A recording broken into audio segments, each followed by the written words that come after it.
Good evening, ladies and gentlemen. How are you all doing? Hope you're doing great. I love all the weird O7s that evolved quite a bit. Hey Sean, thank you very much.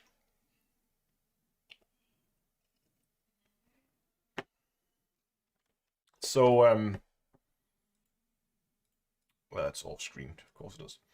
I just want to show you guys something real quick. Doo-doom. There we go. It's done.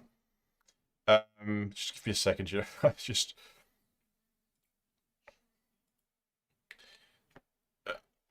before we just start, I just want to show you this. I've been rendering a video here, and it just finished like just now, and you can see here that it's been rendering for 53 minutes, so almost an hour.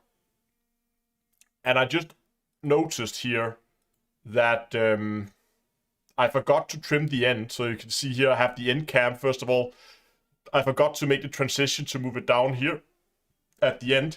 And I didn't trim it at the end, so I also have the alignment clap there at the end that I didn't edit out. And the frame stays on screen for like an additional minute or something after the end. So that's gonna have to be redone and rendered again. Wonderful.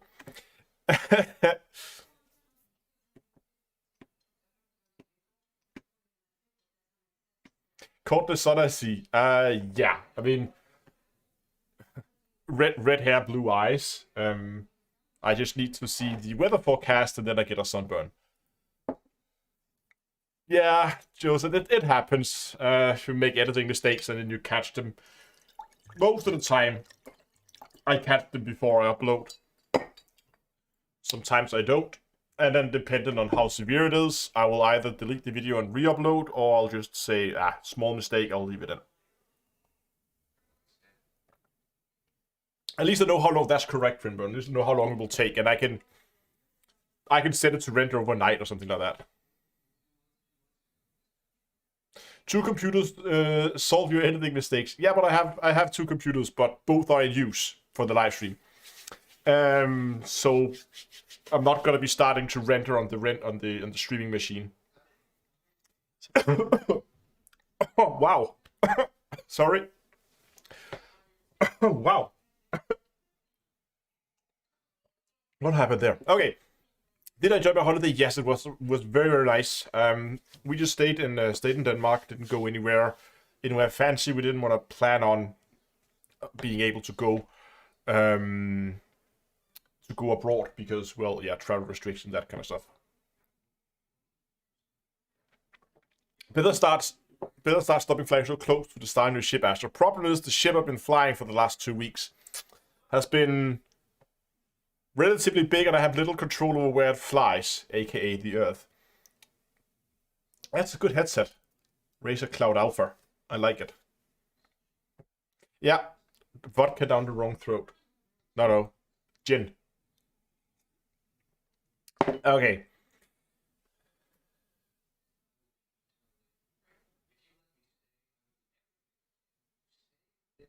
Is that a new persistent cough? I sure hope not.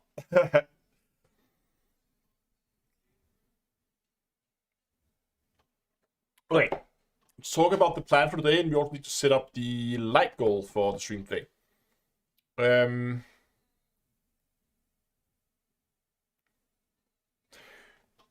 Plan for today is I'm gonna jump over on the Colonial, and I want to head out to what's its name?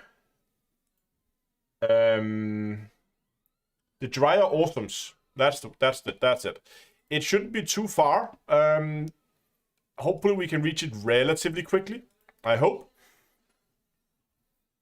And it should be a really awesome system. It's one of those systems I always wanted to visit. Never really got the chance to go out there. So I decided now would be a good time to take a quick trip out there.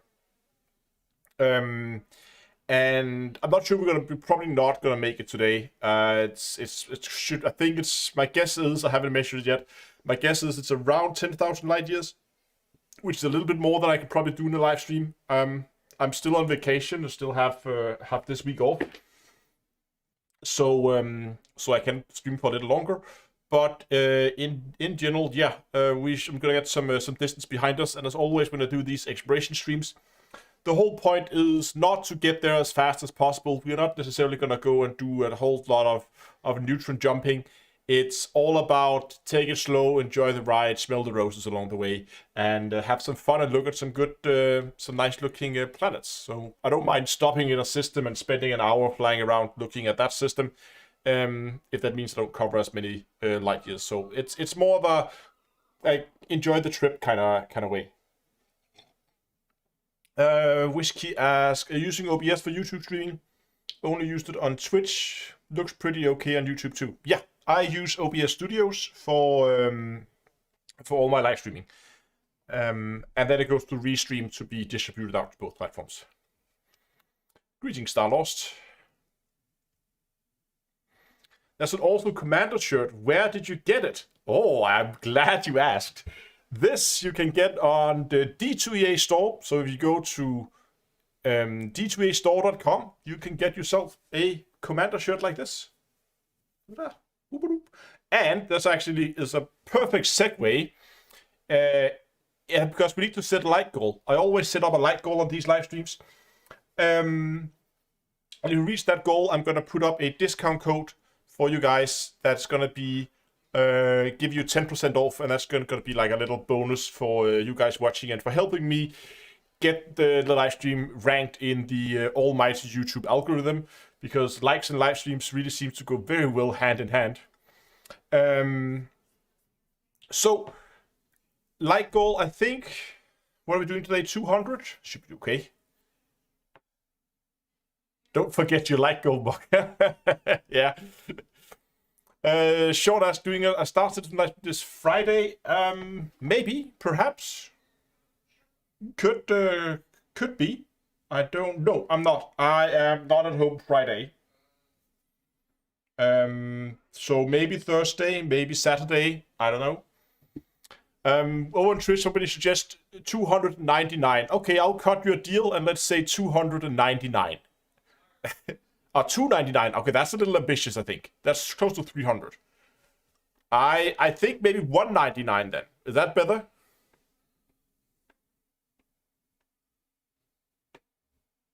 Let's go 199. Let's do it because I can see there's a few people who likes the t-shirt. So just to give those guys a chance to get 10% off their t-shirt, let's go 199, and then hopefully you can get your 10% off. So again, stick around, and if you haven't liked the live stream, do it now so we can give those people a chance, or not a chance, we can give those people to 10% off their t-shirts.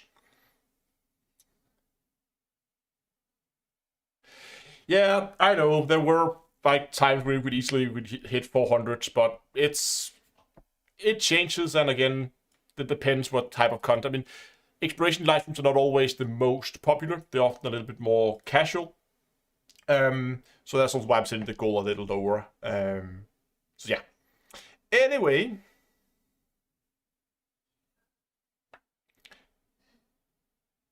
I think there was a not promo for the. Not promo for the for the merch store. No, head over there, down for the store. One last thing I need to do. Since we are heading out on the new expedition, I figured the perfect mock today is the pre-flight checklist mock, where we have all our things we need to remember before we undock, nicely listed here. So when you're sitting here with your tea or coffee or water or gin or vodka, whatever's your poison, you can sit here and you have your little list, and it's like, okay, I need to have like, come on camera, thank you. You have like your rebuy, refuel, rearm, repair. Remember, you have your fuel scoop, remember limpets, and your crew members if you need it.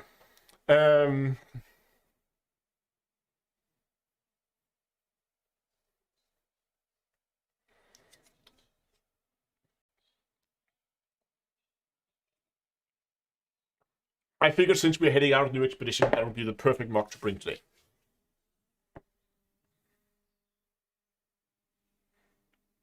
When we got a pre-flight checklist mock on the other one, yeah, it's I think it was actually a community.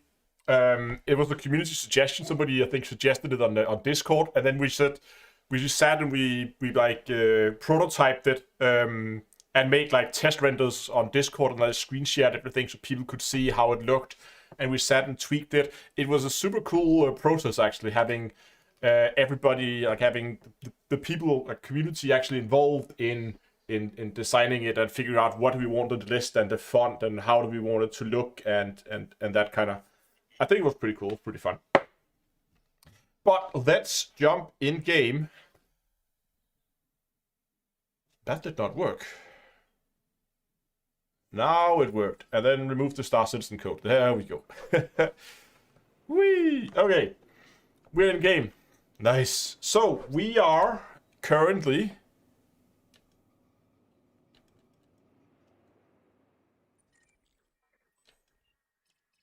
You can't open your galaxy map while on foot in a station? Really?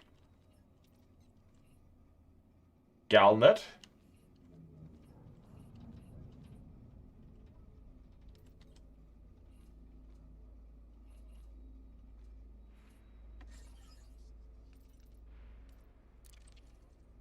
Or have I not set that key binding?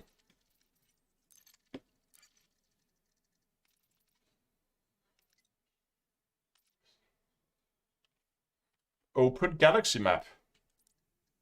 Okay, it was just set incorrectly. Fair enough. There we go. Much better. So, system we're heading to. Kept it here in my...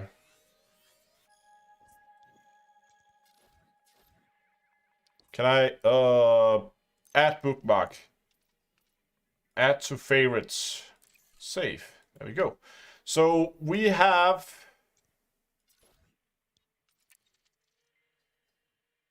Oh, it's not too bad, actually.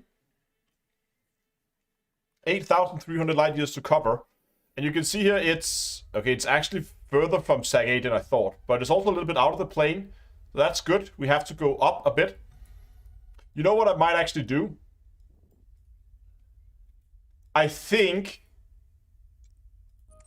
I will start by...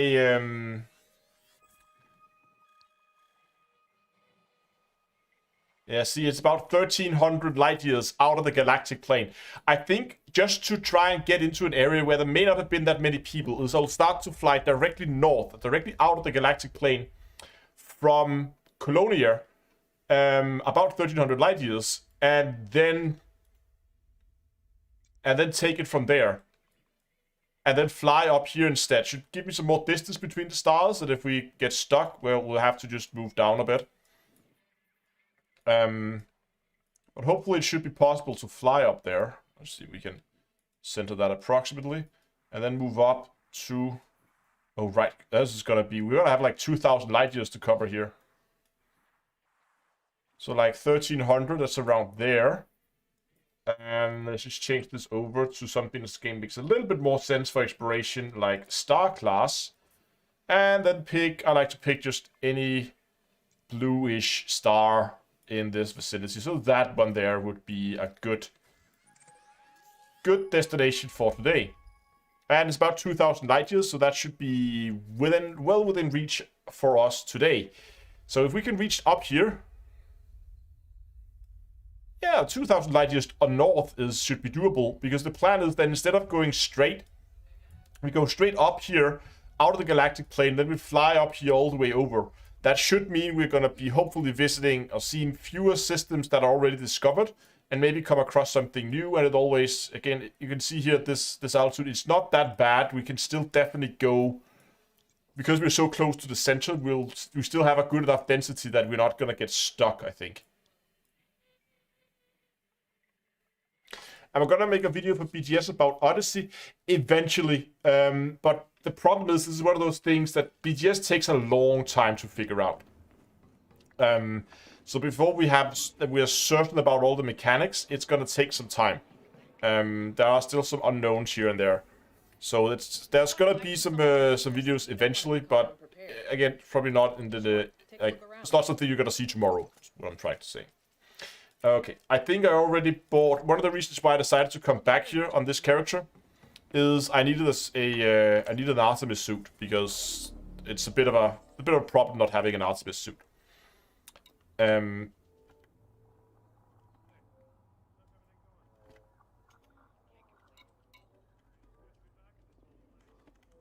All my key bindings are messed up. What's going on here?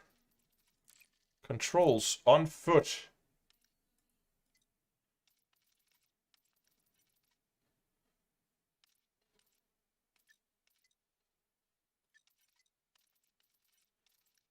Something item wheel. Select. It should be something like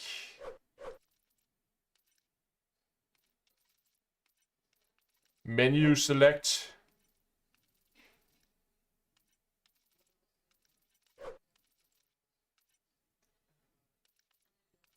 Item wheel, aim down top, throw grenades, immediate reload, select weapons, tools. Night vision shields, clear authority, use health, select frag.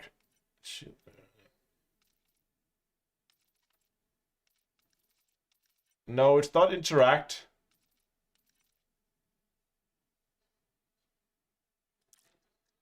Oh, is this because this is in general controls, maybe? Interface mode. Yeah, it's probably in here. Hold on.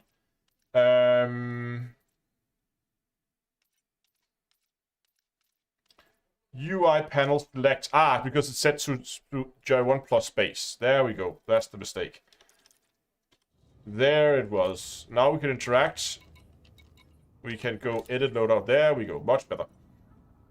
So this is on my ult, so I have just a level 1 Artemis suit. I have some basic weapons. I really do not have a lot on this, but it's not really needed. It's just for having that scanner so we can go and scan things. So without further ado, I'm going to leave Colonial behind. Say thank you very much.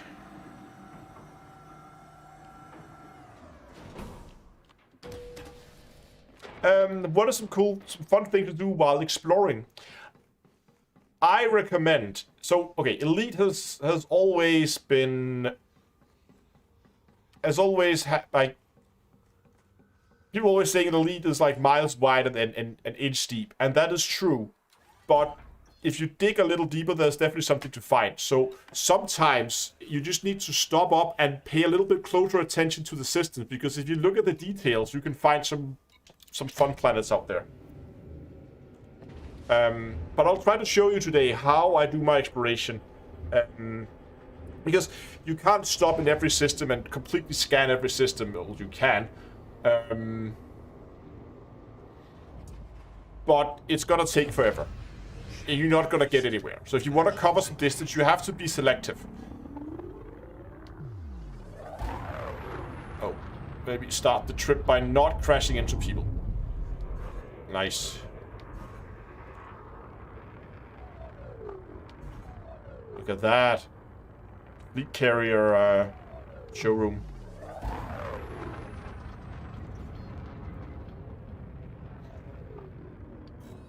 Bye-bye, Colonial. See you again in, I don't know, a year when I decide to come back. This is a Crate Phantom, for those asking. It's not really a that well-engineered build. Again, on this character, I haven't really unlocked that many of my of the engineers, so I haven't really done a lot with it. But it just has some basic engineering, some Guardian modules, that kind of thing.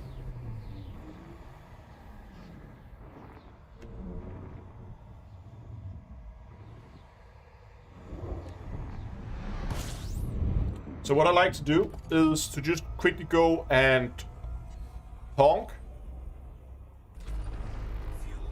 Then we're checking the FSS scanner, and you can see down there in the corner, lower right hand corner, you can see what type of bodies we're at. What we're looking for is stuff in here. When it comes over to the A in spectral, then we get into the Earth-likes, followed by ammonia worlds, followed by water worlds, and that means from the A in spectral to the second A in analysis, that kind of area between those A's, that's where I'm looking for stuff. Because in that area, we have planets that has a high cartographic value. And those systems are where I'm stopping, because, again, I can't stop in every single system, so I have to choose. So I choose to stop in the system where I know that at the very least there's some planets that I can collect some credits from. And then if there is something else interesting, then I'll go and look at that as well. So that's the tactic I'm using to keep a good balance between both speed and also stopping up and checking something.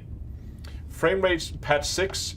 I mean, I can put it up down here. I have a frame rate limiter on 200 or 120 FPS, but we'll see when it comes planet side. It's okay now. I think I'm running 7 to 80-ish. I think maybe around 70 FPS planet side. But when we go planet side, I'll remember to try to remember to put it on. Otherwise, do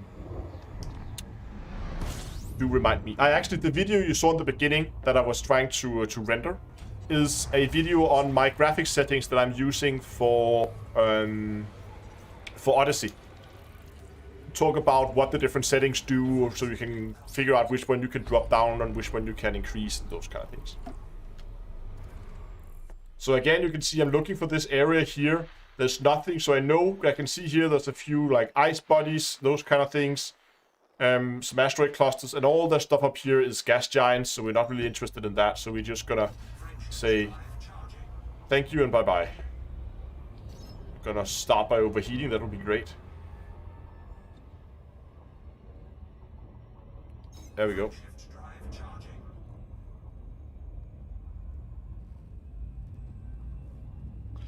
Crates are cool.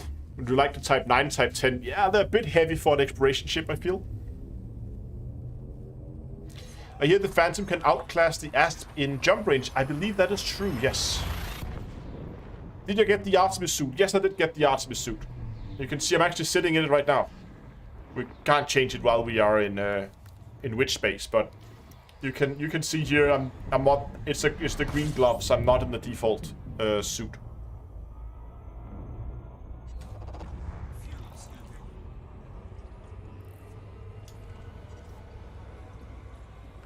So once again, we're gonna honk. Gonna check again. Nothing in that area where we're interested. So interesting. So we're just gonna keep moving on. Can see the galactic center out in that direction there. You can see how we're moving out of the galactic plane, which is super nice. The Diamondbacks are good as well, yeah. I flew all the way from the bubble to Colonia in a Python, which is not a super great exploration ship. But I decided to swap out for something with a little bit more jump rate when I got out here. Can Horizon players play with Odyssey players? No. Jump range on my Crate Phantom is, I believe, like 55. Oh, okay. Fully unladen is 60. Current setup is around, yeah, 65. I don't feel I have anything in my inventory. No, I don't. Oh, forgot to honk.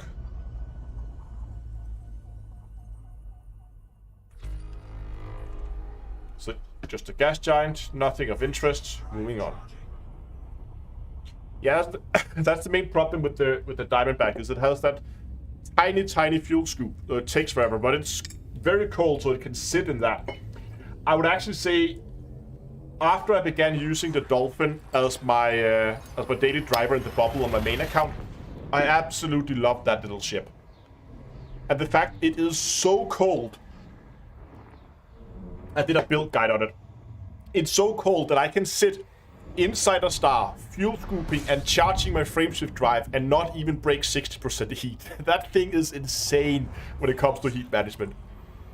We're playing Odyssey today, Hammer. Oh, well, not that it really matters right now since we're just in space, but if we find planets with atmosphere, we're gonna drop down and have a look. But if not, then it's just gonna be basically Horizons, but yeah, you get my point. Again, nothing of what we're looking for, so we're moving on.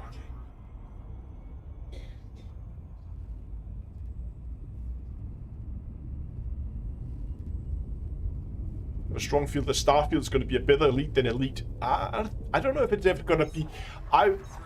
What I envision Starfield to be, and I don't know if this is true, but and this might just be because I hope that that's going to be the case. I hope they're going to take Skyrim and they're going to take Fallout and they're going to smash them together and then they're going to sprinkle on some spaceships and there you go, Starfield. I hope that's what they're going to do.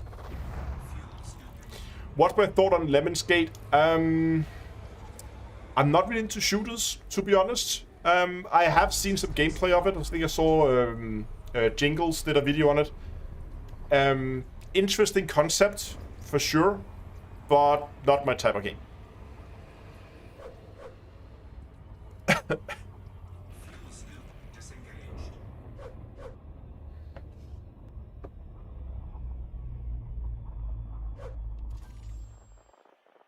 That's a boring system. How many jumps do we have? Ah, 54, 34. That's not too bad.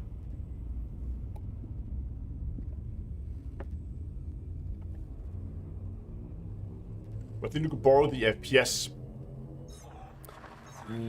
Probably not. I don't know. I have very little experience with like basically no experience with game development. You also have to remember that Lemonsgate is part of what's called Frontier Foundry. So Frontier now has... Ooh, hello. Hello. So talk about stuff that's fun in systems like this. I'm just gonna scoop some fuel and honk the system. We're just gonna do the usual, you know. Oh, that's fun. Look at this. When I have that star, because that star is so much brighter. No, that's weird. Look at that. And then it turn, it dims, and up, and down. As the star, it compensates the thing somehow. I don't know why it dims it when I move away from the bright star. That makes little sense, but okay.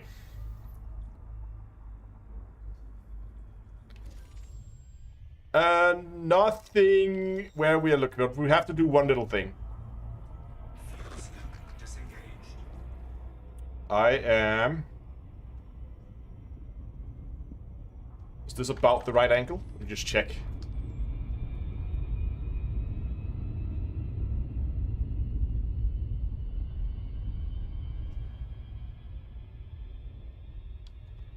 Do I play any games apart from Big Scanner, Pulse Wave? Do I play apart from Elite and Star Citizen? Yeah, I have some like, I think everybody who does YouTube, especially that does gaming videos, they need something that they play off camera, something where they don't have to sit and think about, can I make a video out of this? Where they just, you know, like take the YouTube hat, put it somewhere. Everspace, I do play that, but sometimes I want to make videos of Everspace. But I like off-camera stuff. It's often like action RPGs, so top-down hack and slash kind of things. I kind of like those because you can either if you really want to be involved, you can sit down, you can look at the gear you have, and you can figure out which one you need. Or if you just want to like completely just cut everything off, you just sit and just mind-numbingly just slaughter mobs all day long and just not think about it. But what I want to do here is full throttle and see if we can thread the needle.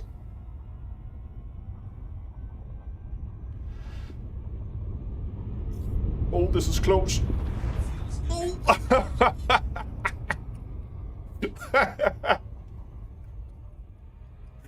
Oh.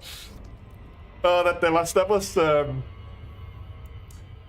a little bit more tight than I thought it would have been.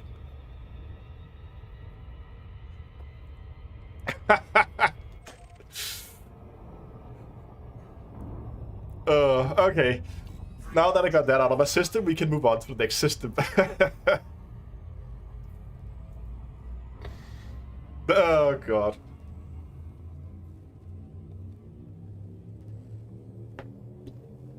Squeaky boy, yeah.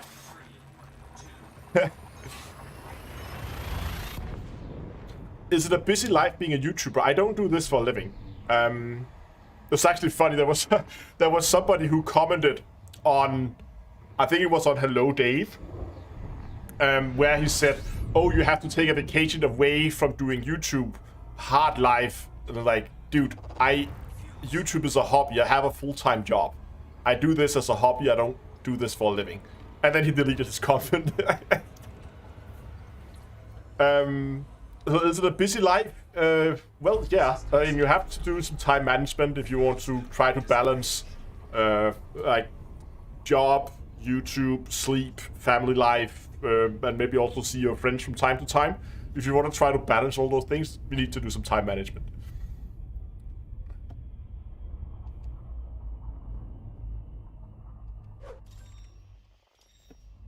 Frameshift drive charging.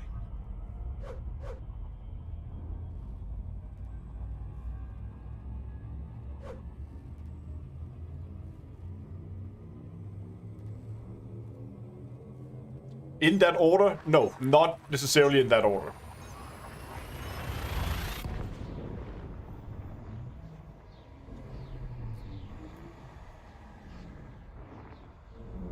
Opinion on Starbase. So, for me, Starbase kind of falls into the same category as... There's a ton of these... space building games. There was Dual Universe that came out, was it last year? I think it was last year. And what's the other one? It's Space Engineer. There's also like build your own things in space, and now we have Starbase. Space Engineers, yeah, exactly. So we have Space Engineers, we have Dual Universe, and now we have Starbase. And they all fall into the same category. And I don't know. They never really catch my like. They never really catch my attention. The building part of it. I do like building games. I mean, I played I don't know how many hours of both Factorio and what's the other one? Satisfactory. So I do like those kind of building games, but those I like for the logic part of it, where you have to sit and figure out how many do we need of that and that, just to, you know, collect materials and build things for the purpose of building things. I don't know. I know there's probably more to the games than that. Oh, hello, look at that. We got one there. We got an ammonia world. So we're going to stop here and we're going to scan the system.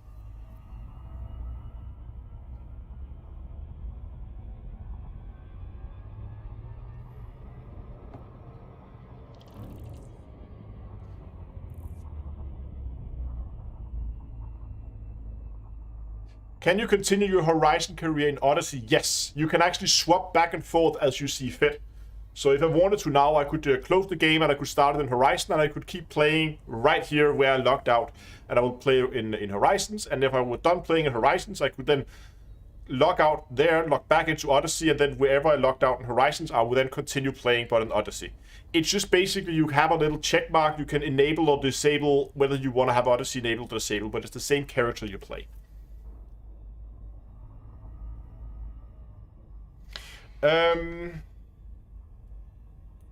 Do I feel that Frontier will add more gameplay around carriers as a sort of interior space?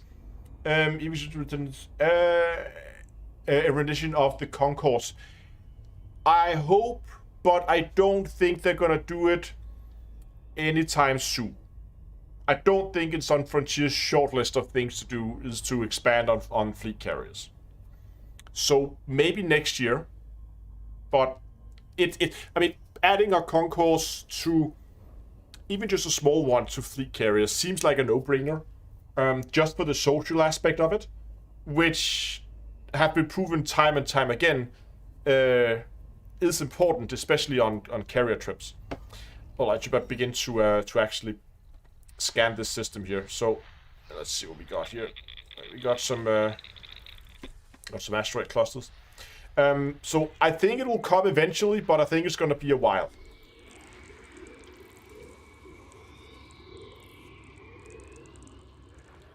I'm also keeping my eye out for. So look, that one was that one actually had rings around it, so that could be interesting.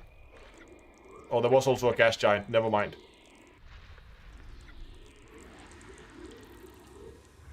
Another gas giant with a little moon. A little icy moon.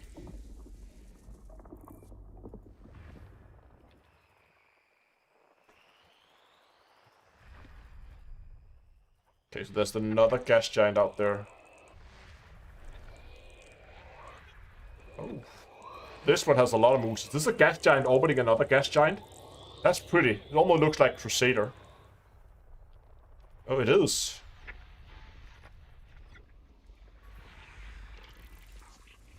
Some geological sites on that one.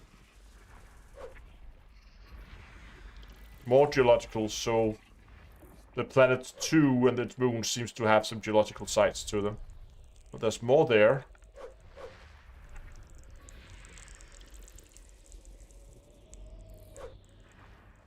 At least the close ones.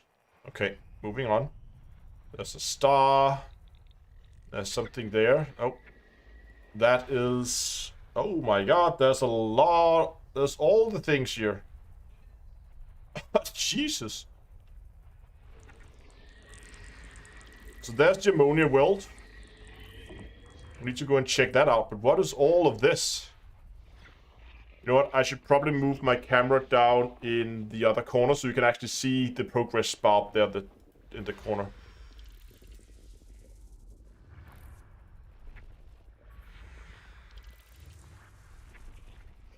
Oh, it's orbiting something. There's some geological sites there. Oh, it's orbiting a gas giant. Oh, with no rings though. That's a shame.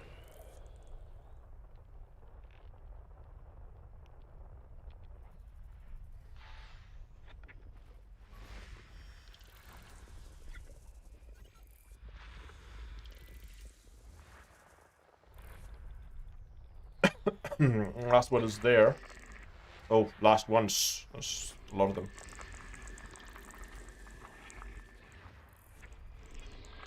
We got an ice planet there with rings around it. That could be interesting. Where's the last one? Well, we missed that before, apparently. System scan complete. System scan complete. Okay. We got lots of things with the rings around them. So these two here had some biologicals on them. There's the ammonia world, but other than that, there's not, of the landable planets, there's not a whole lot here. I mean, we have two ringed white planets out there. If they're close, they might make for a good screenshot. But other than that, this area here could also be a cool screenshot. Let's head out to the ammonia world first, and let's get that thing mapped. And then just take a quick look around.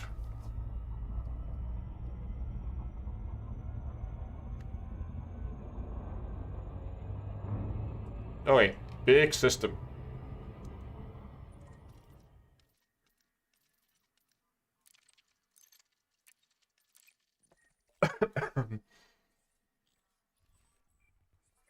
Okay, so we can head out to the 7 area after this. Seems to be better than going into the center first. So let's go out to 7 first.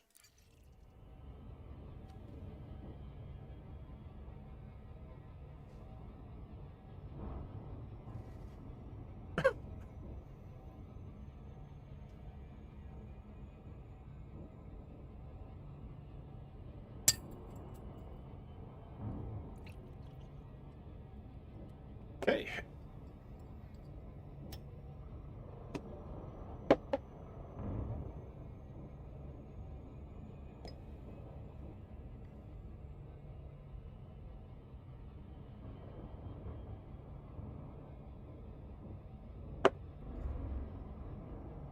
I do love the backdrop out here. With all the stars.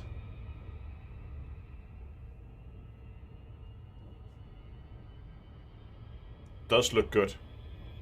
And after they changed the lighting so you can now actually see your ships, it's even better. Oh, there's the planets. We're about to overshoot them. See?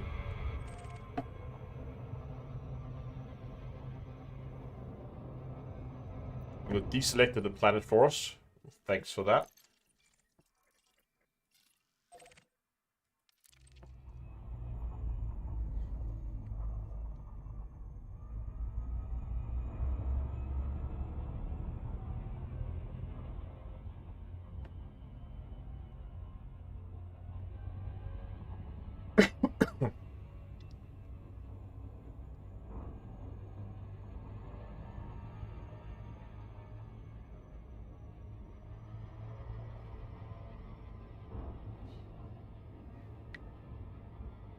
I think this is actually one of the first ammonia worlds I've managed to find. They are quite rare. I found a number of water worlds and a few Earth-likes, but ammonia worlds have been eluding me so far.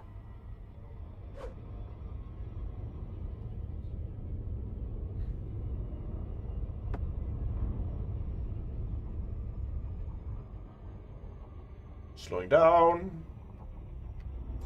Okay, what have we got here? 10 probes. Wow, okay, how do we do that? I'm just gonna start with like a triangle like that, maybe? I don't know. And then in the off things, we're gonna shoot slightly over the horizon.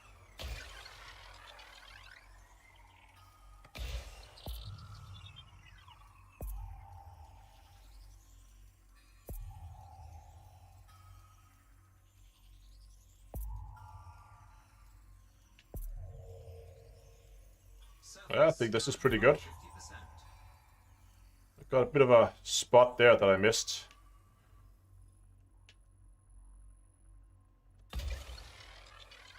But we're at 70, so we need just a little bit more. And we got 7 impacts so far.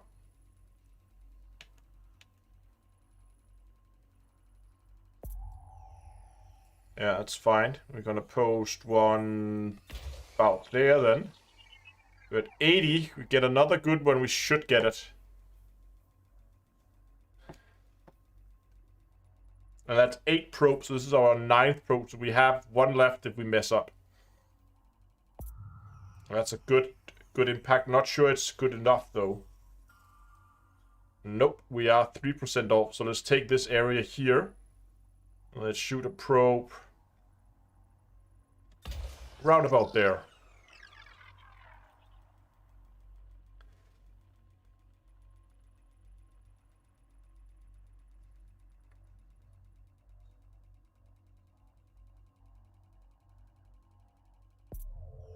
Perfect. Nice hit. Surface scan complete. And within the efficiency target.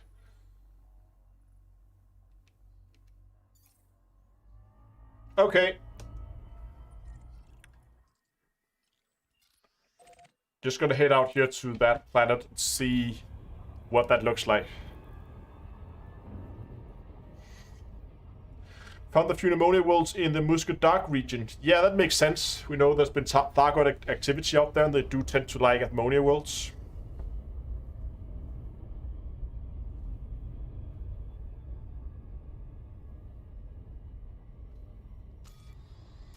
This is an F-class star.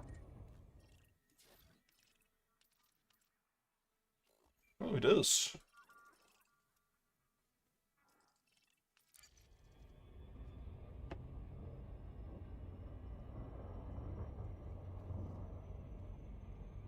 Maybe we should try to can we replot with just F classes? That would maybe make it a little bit more interesting if they have a tendency to.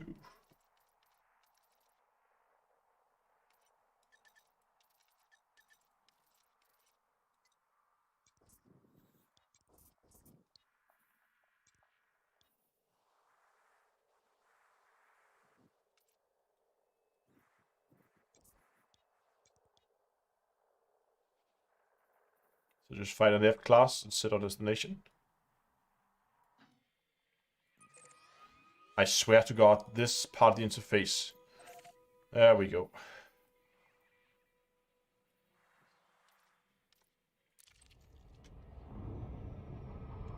So now we're just going to F-class stars. See if that gives us any better results.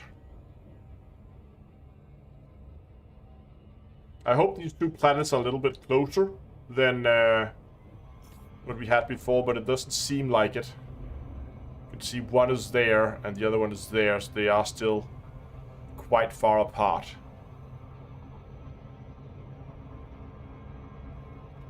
And while I'm sure this one looks pretty, this is actually very pretty rings.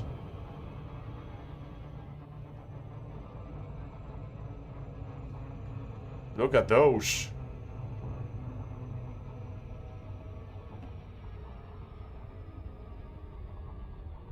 That's a good-looking planet.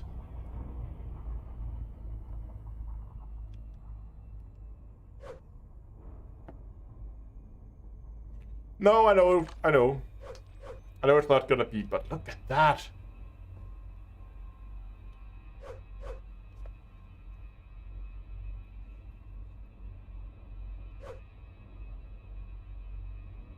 Yeah, exactly. The shadow as it's been cast on the rings, and that's a good-looking ring planet. Can you land on it? No, I don't believe we can. I would love to, though. But I believe this is not landable. No. Yeah, we can't land on it. It would have been cool if we could.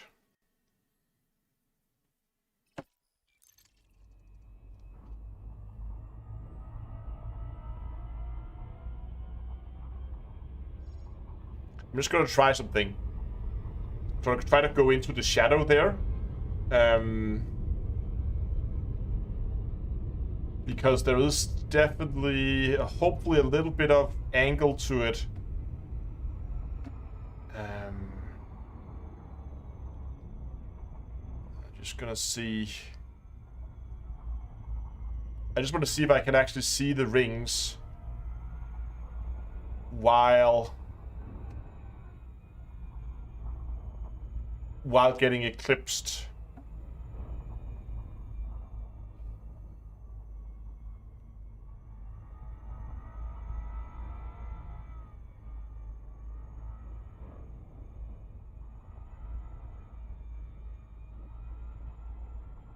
Oh yeah, I think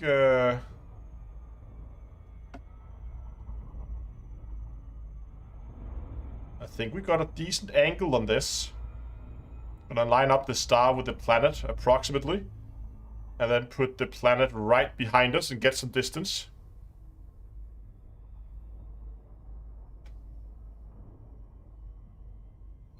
So should be there. Should be right behind us. Yeah, looks about right. Put the camera there and move. See if we can. I'm looking for that halo effect around the planet, so we need to increase our distance. Begin to get it here, but we also need to adjust our position.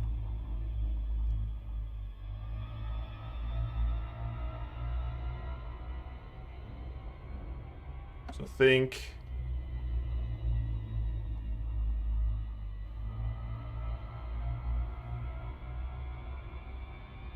think this distance.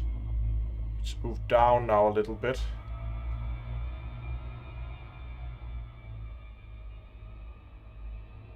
There we go. That's more like it. See, we can maybe do it a little bit more.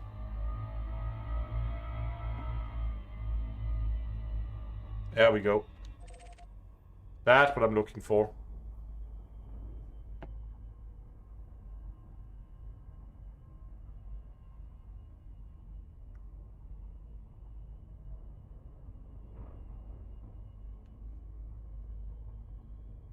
I love these because it just looks like everything is glowing. Look at that. This is why I love exploring. Because things are pretty.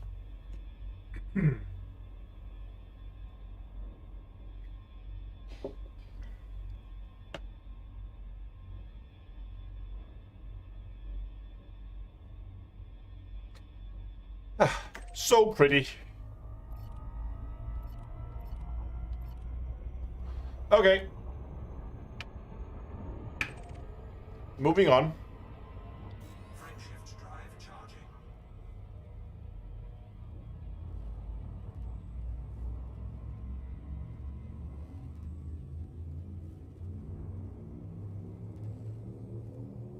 We need to plan the next carrier trip.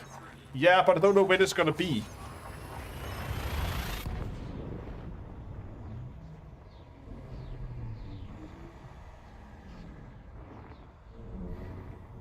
And we don't know, I don't know, I have at least one destination I want to go to. I want to go out and visit the lightning clouds. Fuel scooping. System scan complete. Yeah, 3 bodies. All stars. Moving on.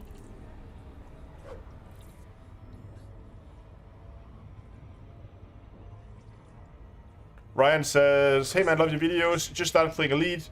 You helped me fall in love with deep core mining. Nice, deep core mining is fun. Shift drive charging. Do I feel Odyssey is worth it now? That's difficult to answer because it depends what you're looking for. For some people, yes. For others, absolutely not. It really depends what you're looking for.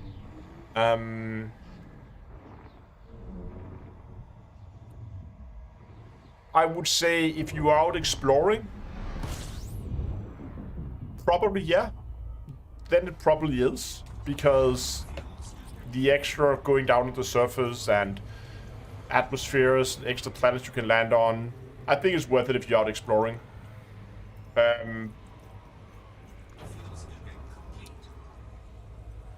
If you absolutely hate the grind, then Odyssey is probably not for you. No, nothing there.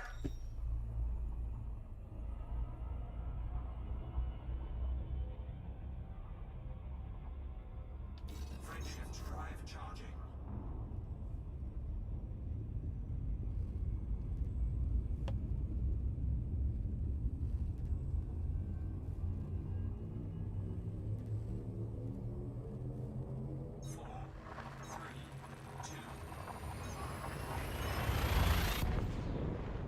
I'm looking for what Odyssey had, the randomized planet surfaces and not the copy-paste tiles. Yeah, that's fair if you prefer it not in Horizons, then definitely stay in Horizons. Though, time is limited, as Odyssey graphics is coming to Horizons. System scan complete. Fuel scooping.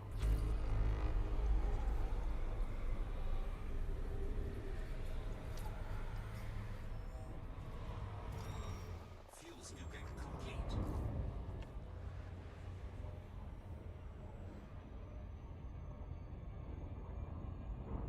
You still have fun with League despite the recent community negativity. Yeah, I do. Absolutely. I've had fun with some of the like exploring the new suit builds and the like the Iron Man build I did was fun. It was fun to do. It was fun to theory craft it and try to build something and actually see it working when you were done. I also did my Maverick suit for gathering materials. There's still a lot of things I want to do in terms of suit builds and playing around with that. But yeah, so I'm definitely having fun with it, and I think also when you're out exploring, I think it's really nice to have the option to go down. I can definitely understand the negativity there's been. The way I see it, at this point, while Odyssey still have some issues, I think at this point in time, the problem is not the game. I'm pretty sure that, I mean, Odyssey right now is fine. There is definitely stuff that needs to be improved. There are still people having issues. There are still some issues with the planet tech, which I believe Frontier, actually the post they made today, they said that they are addressing. So it's definitely not perfect, but it's fine where it is right now. I think the main problem is still that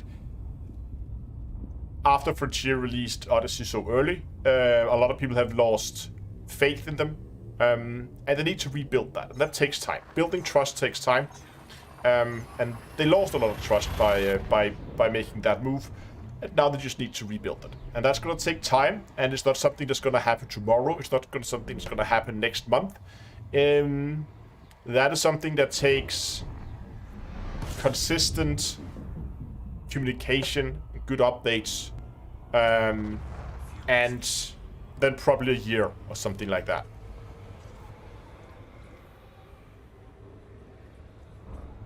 But looking at what Frontier, I mean, I don't know how many of you guys watched the Super Cruise News live stream today. If you compare that with just like a couple of months ago, it's like it's completely different. They were talking about what they have planned for the future. They showed us a list, just a list of like, hey, here are like top 20 things that has been voted in the issue tracker. Here's the state. Are we working on them? Are we investigating it? When are we planning to have this thing in the game? It was so good to see. And I even said in chat, hey, since you have all these things, have this nice list, wouldn't it be nice to have also a list to the issue tracker? So if you have, let's say they have an issue and they're investigating it, and you think you have some valuable feedback to them, you could then click the link and go to the issue tracker and post the information you have about a specific issue if you think you know what's wrong. And they said, oh, that's actually a good idea. Let's do that. And this is why I've been saying this for months now. We need to get these things early on. We need to get this, like, what are you working on? What is the work in progress? Get the feedback from the community early, and don't get the feedback after you've finished and launched it, because that's just gonna end up well with Odyssey. The way it started, at least. Oh, did we get one there? Or is that one of the trolley ones? I think that's a water world. That is a water world. Nice. Okay. But anyway, Super Cruise news today was good, and the way they did it, showing that list, and if they gonna keep updating that list, is good. They have improved their the developer updates. The first one was not very good. Second one was better. There's still a lot to be desired from the developer updates, and I hope they're gonna improve upon them over time. But they're taking steps in the right direction right now, and that is really, really good to see. I know there's a lot of people who are just gonna be like continues to be negative, but I could definitely see a trend that things are moving. Here's no, we're getting sidetracked here. Let me just show you something. Where is it?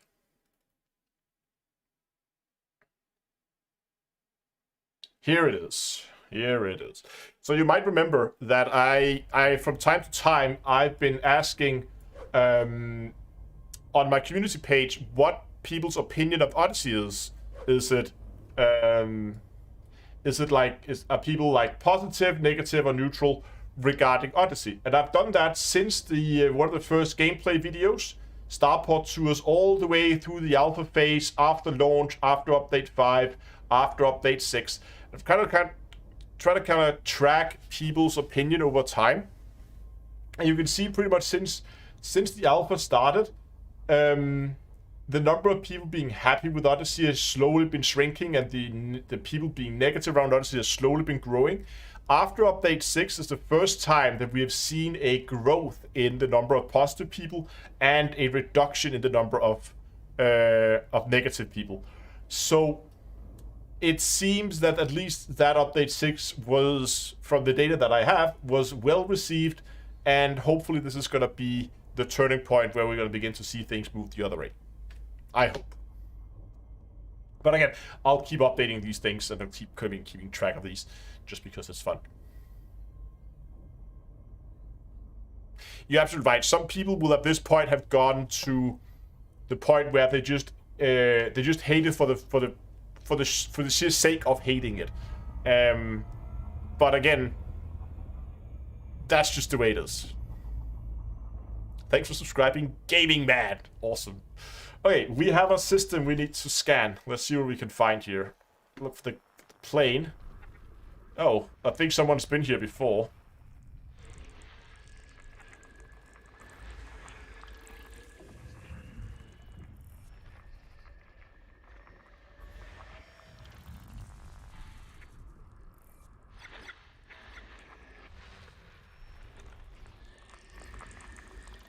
Jesus, there's a lot of moons here. What is going on?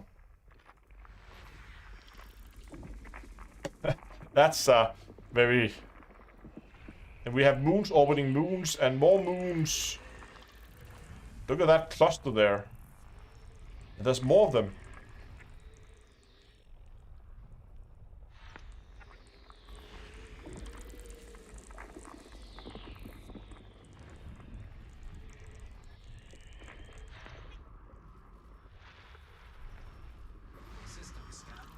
And there's the water world.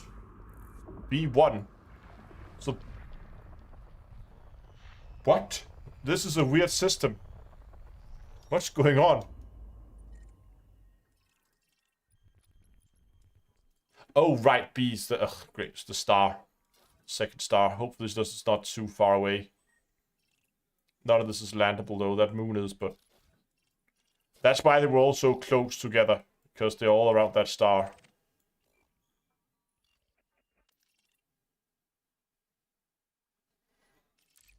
Hopefully this is not... Oh my god. Okay. I think maybe we're not gonna scan this one.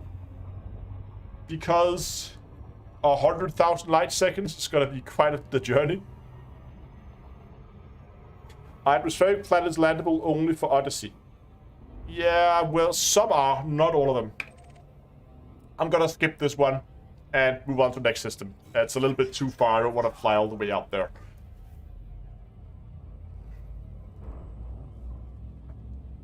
Yeah, if there were some cool planets to land on out there, I might have gone out there to scan it. But since none of there was a moon that was landable, but since there was nothing that looked super interesting, I'm gonna skip 100,000 light second trip.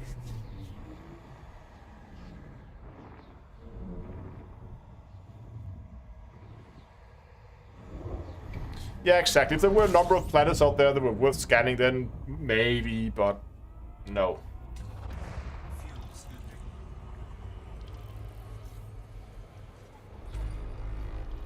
17's body in the system.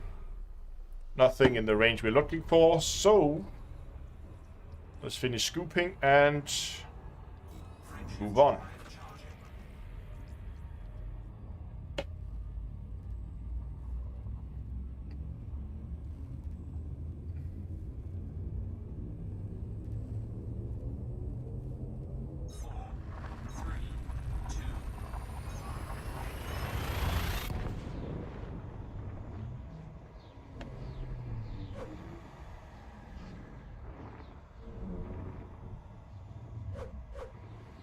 Okay, while we are looking for the next system to stop in, I just want to remind you guys that we currently have a like goal set for 199 likes today. And if we reach that goal, I will be setting up a discount code on the merch store, which you can find at d2astore.com, where you can get yourself t-shirts like the Commander shirt I'm wearing today, or a mug like this.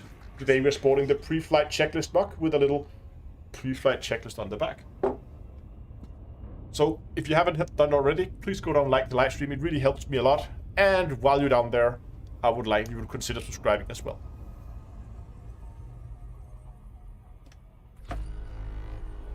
Thank you, Andrew. And we got nothing. Moving on.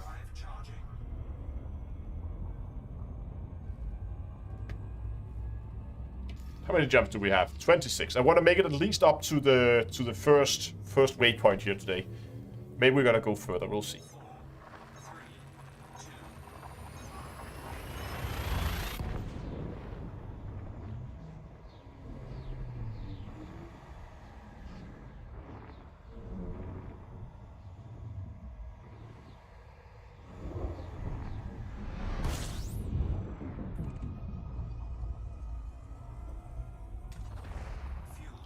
Yeah, it would be cool if we could actually select a jump point in this system. Oh, there's a big system. 45 bodies. Let's see what we got. But none of them are in the interesting range. Lord Winter says, the feeling of blowing open an asteroid. Yeah. Yeah, it never gets old, does it? Yeah, because a system like that would be a prime candidate where if I could select a jump point, or if at least if I could select if I wanted to jump to the A or B star after I scanned it, then I would jump out and I would jump back to the B star, and then we could explore that part of the system.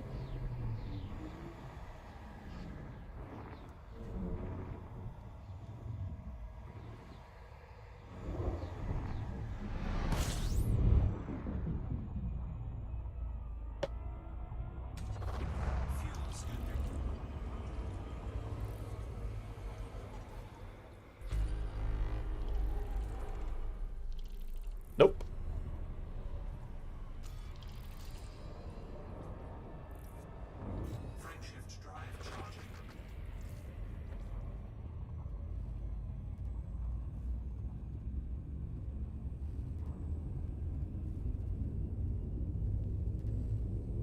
11 likes to go. Wow, that was quick. Almost there then. It's almost... Can we get it before I fight the next planet? Gonna race you guys.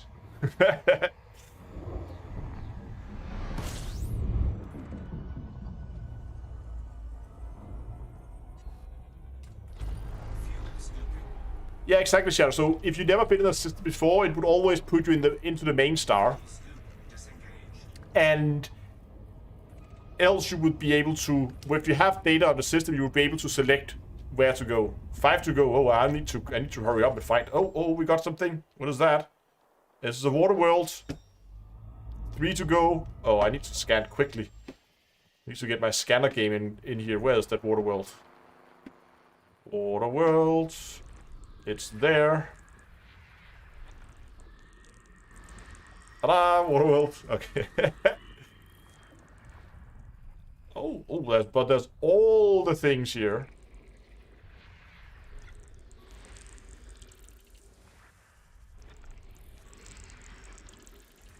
That was a little faster.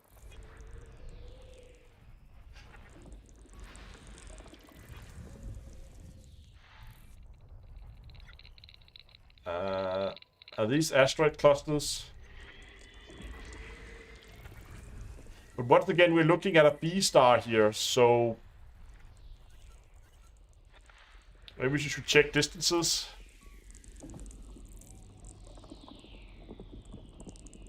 Oh, this is biological on this one. Hey, we're at 199. We're gonna check that. Just gonna finish the scan here. Then, so while I finish the scan, come up with suggestions in chat. What should we make the discount code today?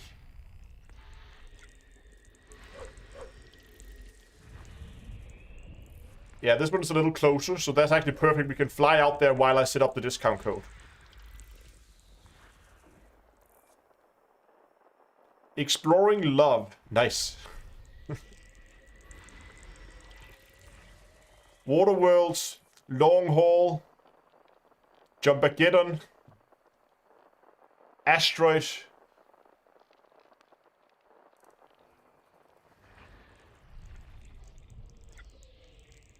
Wait, look at that. The whole thing is rotating. What? Why is it doing that? System scan complete. Okay, it stopped. These down here are just asteroid clusters. Voyager, Autumns. You know what, actually, we should, because we're heading to Autumns, that should probably be the code, shouldn't it? Let's just quickly find the system here. Oh, look at that. We actually have some atmospheric landables here orbiting stuff and things. Okay, let's just check what we got here.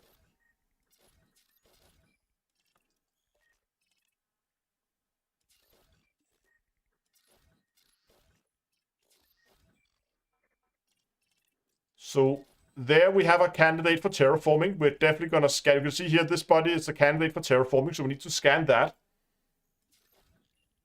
That is a candidate. High metal content. There's the water world.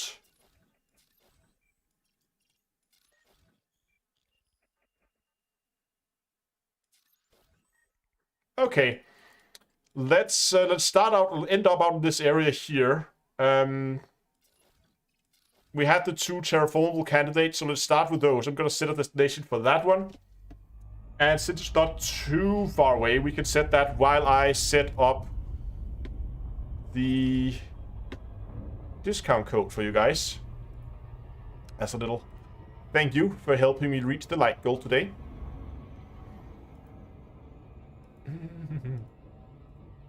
Oh, I need to head in here.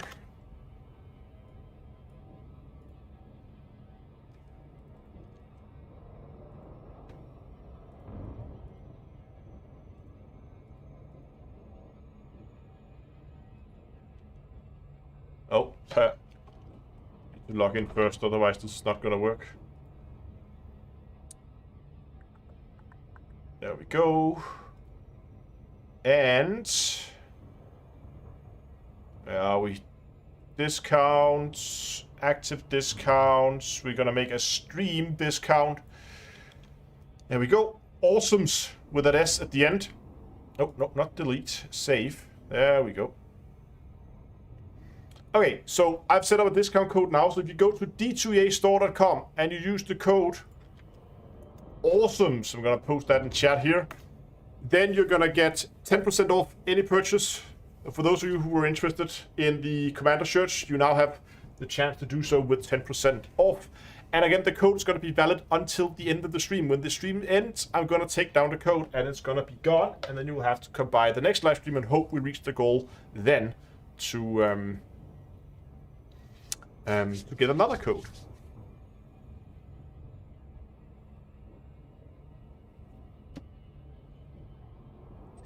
And it decided to deselect my target. Was it this one? Yeah.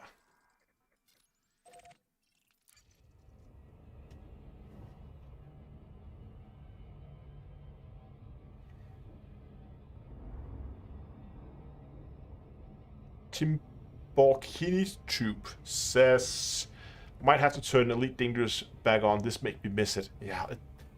This is one of those, I always love exploration because you can just go out and, again, it's so relaxing. It's just like mining as well. You can just sit, relax. You don't really have to worry too much about it. You can take it at your own pace. So what's the code again? The code is AWESOME. So you can see Donkalora posted it just above you, Steve, where it says use discount code AWESOME for 10% off, and you can then go to d2eastore.com and you can find yourself all the cool stuff over there. Again, not only do we have t-shirts, there's also hoodies and jackets, and there's the multiple different mugs, hats, beanies, all kinds of cool stuff. Check it out.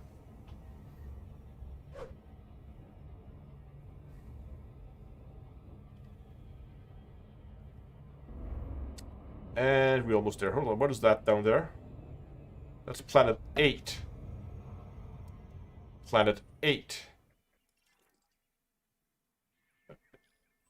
Okay, so that's that one, which we are not interested in.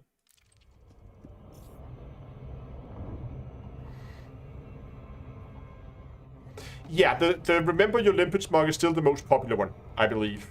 Last time I checked, at least. That's about a month ago.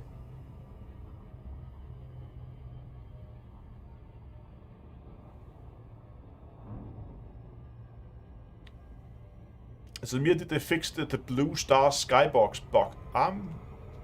Not from what bug was that? That blue stars being too bright in the box, in the skybox?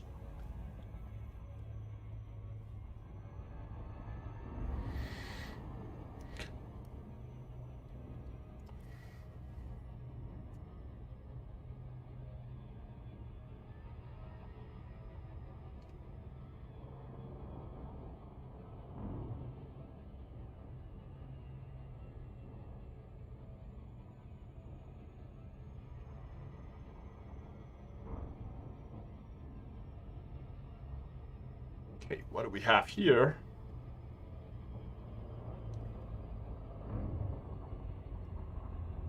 Mostly playing. Yeah, it's the skybox at least has had an overhaul. I see a lot more of the smaller stars. I would think so. Yeah.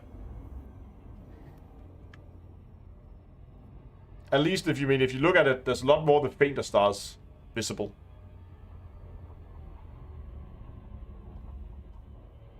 I think the skybox looks really good now.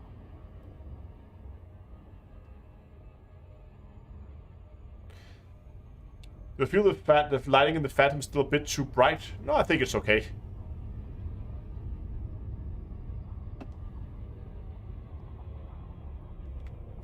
Okay, 7 Pro. We're gonna do it in 6 instead. Do the standard cube.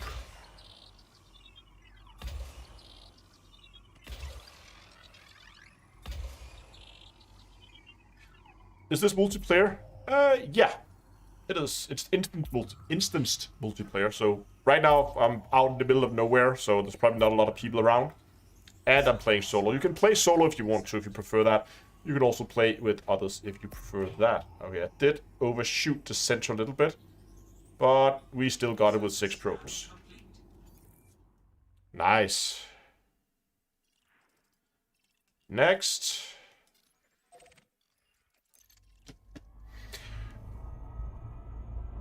Ubermech asks, what do I think of today's Supercruise news? Today's Supercruise news was really good.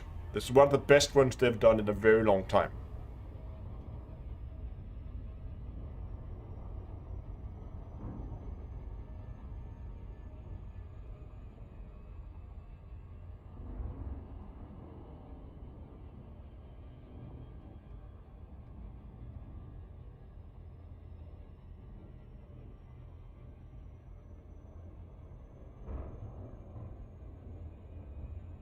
Yeah, but yeah, Supercruise news was really good. I enjoyed that. No, that's okay. That's okay. But again, if people haven't already, I highly recommend that you, after the live stream, go over, you find Frontier Supercruise news, and at the very least, watch the first half hour. The remainder of it is the community stuff, which you, of course, you can watch if you like that too. But if you just want the news segment, it's the first half hour.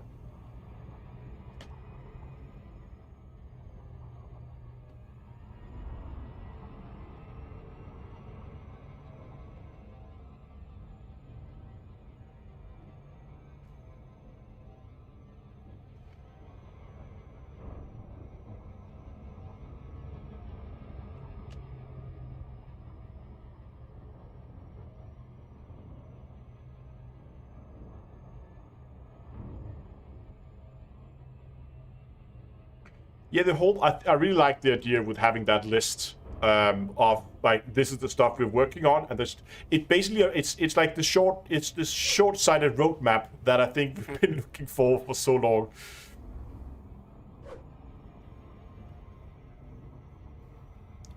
Gravity asks, can you have friends join in your ship and like explore together?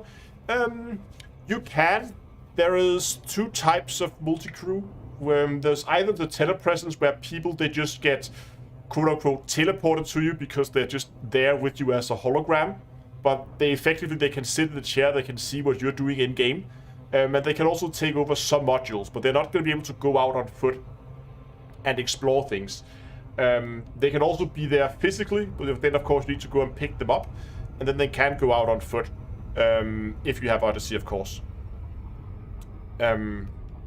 But again, they can't take over helm, so you have to be flying. They are just there as a passenger, basically sitting and watching as you fly.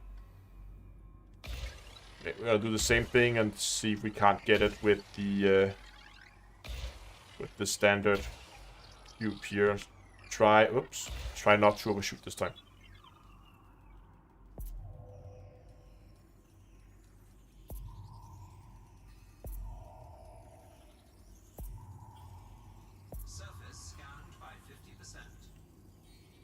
See if I hit it more spot on. Yeah, I undershot it this time. We still got it. Okay. Now for the more interesting one. That one, which is the water world. And we're going to check out the little moon next to it as well. Just because it's landable with an atmosphere. So maybe we can find some cool stuff there.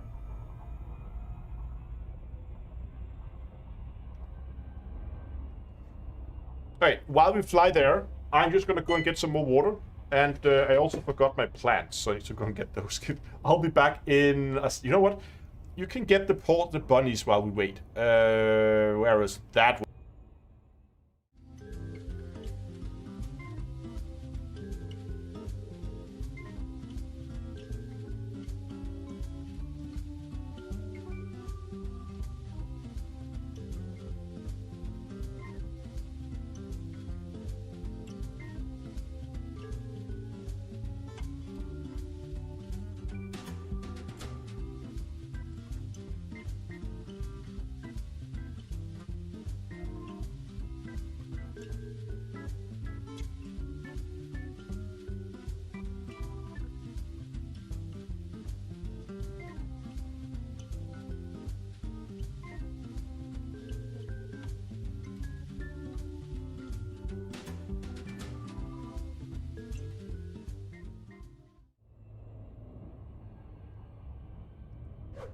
There we go.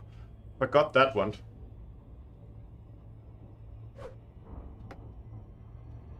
I put up the main camera. Look at that. The Odyssey display. I read online that the best way to care for these are called air plants apparently. And the best way to apparently care for them is to just like every other week, put them in a bowl of water, and they will then absorb water, and then you can put them back, and then you can just leave them there without doing anything to them for 2 weeks or something. So every other week I put them in water, take them out of the display. You can see, it looks nice, doesn't it? Go back on the shelf again. Over there.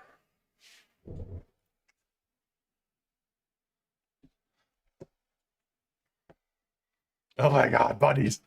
Actually, you know what? While we are looking at bunnies, they're actually here now, so I can actually show you bunnies, live bunnies and not pre-recorded bunnies. So if you give me a second here, I'll find you live bunnies. Gonna start up the bunny cam.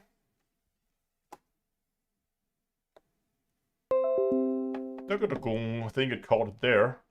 Yeah, it did. And let me just get you guys back so I can see what you are saying. And if you give me the stream software back so I can see what I'm doing.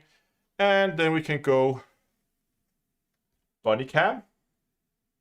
Bunny cam. There we go. See, that's the bunnies eating dinner.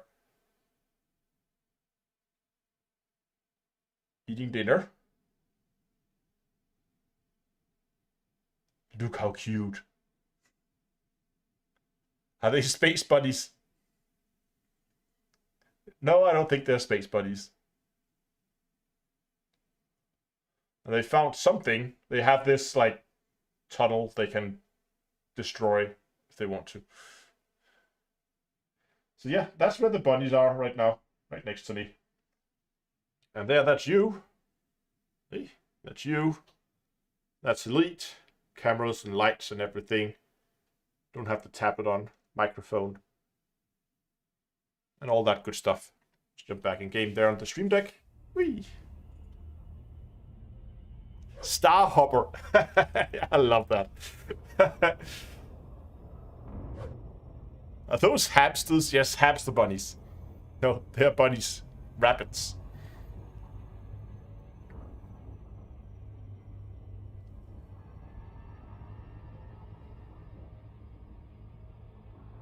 Are they potty trained? Yes, they are. Maybe you can see down here in the corner. I think it shows better on the main camera. I don't want to start up there, but right down here, you can just see the edge of it. They have like, it's basically like a bed roller that we then put bedding in. And then there's some stuff in to like absorb the whatever small amount of smell there may be. And then they go into the bed roller with the bedding and they do their things there. So it's a bit like a litter tray for a cat, something like that. It's not much different.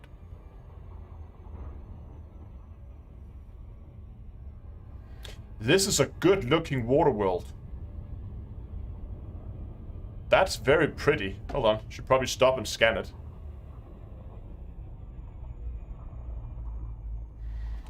I would assume they are the same gender, would have 45 bunnies. No, they're not the same gender, but they've both been, like, what is the word? Like, sterilized or neutered or whatever it's called. So we're not gonna end up with 200 bunnies.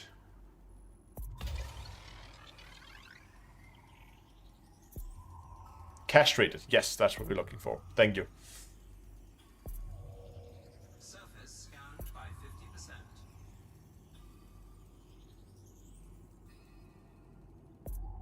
Again, undershot it. But I think we got it anyway. Yep, we did. Surface scan complete. Okay, that's the water world. Very pretty. Let's just go and check out that little moon there.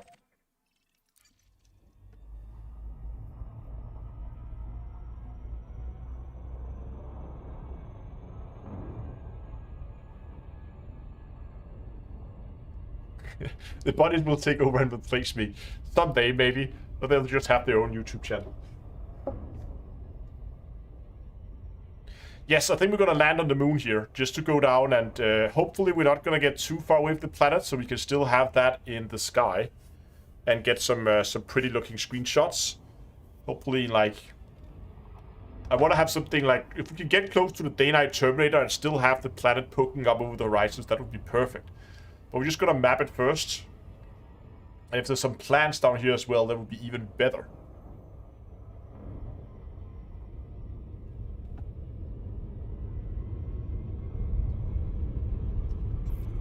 Okay, ooh, this is a big moon. There's that standard crater that all the moons have. I need to fix that.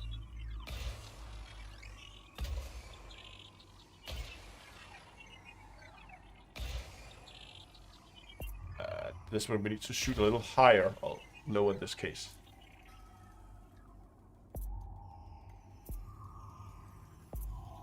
Surface scanned by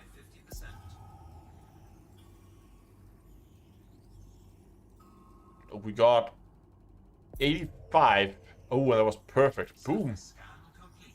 Bacterial colonies. Stratum. Pretty much the same, aren't they? I don't see a huge difference in the map.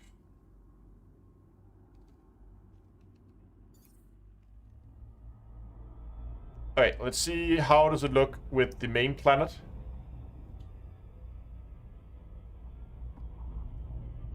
Okay, so it is quite far away, so we're not really gonna get that much. But let's go down anyway. Let's take a look. Let's just gonna turn that off and let's go down somewhere somewhat close to the Twilight Zone. Can we find anything interesting to look at here? I don't know. There's this white patch. We go to the right at the edge of that white patch right there in front of us. Is that a mountain, maybe? I think that's a mountain range. That should be pretty. Okay, so there's no plants in that area. But maybe if we go in the... Are we going to the dark... Is the dark blue the good areas? I don't know. You know what? We're gonna go to the other side of the mountains. So we can get the sun over the mountains, I think.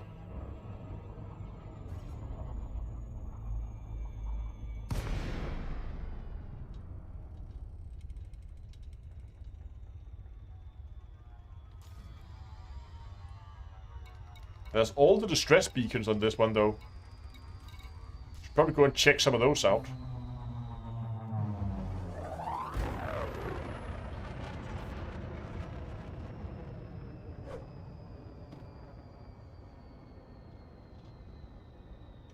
There's something right there in front of us. Or is it just patches on the ground?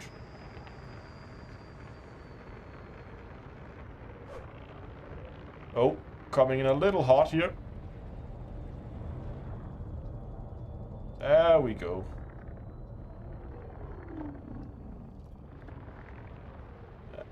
Not really getting a lot of details on the surface here, Frontier. But there are things.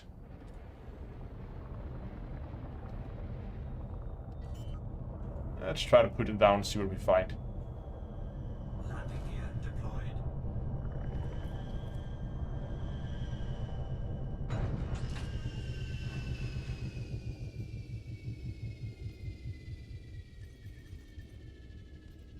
Let's get an SRV out. Drive assist on.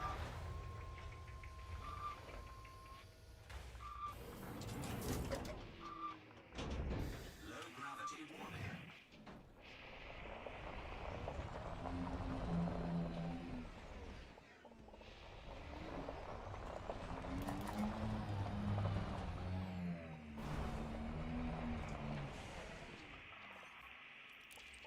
Just so we can drive around and see if we can find more of them. Drive assist off.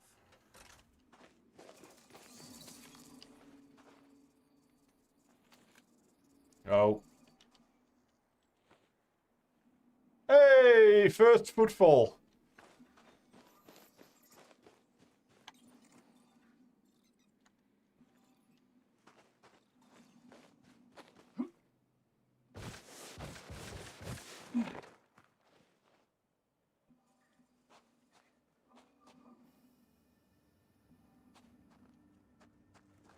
See, now we get some decent textures, but when we were in the ships we didn't. So I think there's something. But just look at that. That is actually a very, very pretty view, isn't it?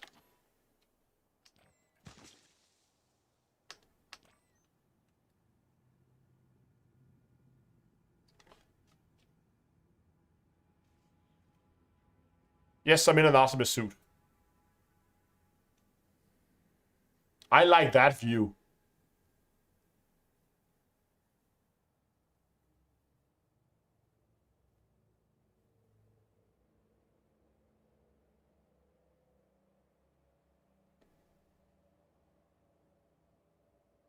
Yeah, I know the level of detail blending, but I think by LOD settings it's already set to the highest. Can never find it there. Yeah, so already at Ultra and LOD blending.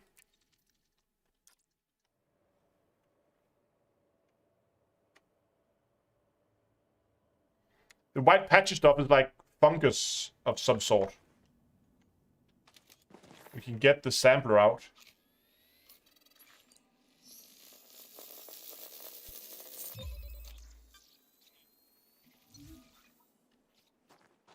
Now we got one sample, and this one is probably too close. We need to get more distance, right? Yeah. So there's more of the stuff over there. Let's drive around and see if we can find more of it.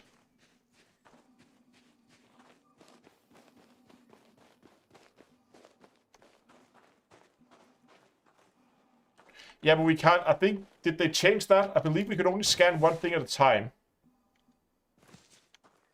If we scan the yellow stuff, so you're ready to sample, warning, different species material sample will be discarded. So we have to finish.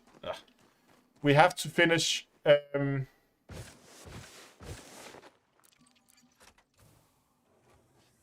assist.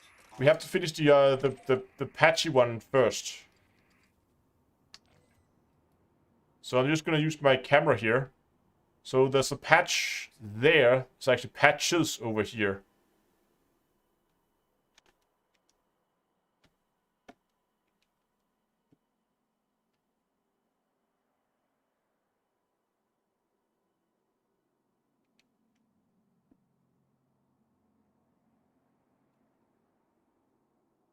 So just drive over there.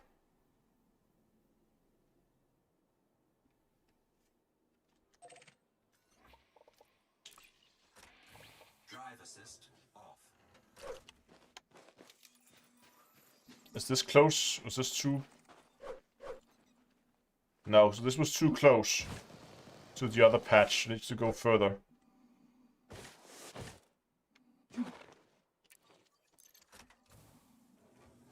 Drive assist on. Yeah, using the cameras with spotted row, that's I always do that. It's so much easier. So there are, okay, there are basically patches everywhere here. If we just keep going, we just can't see them because they only pop in. So let's just keep driving.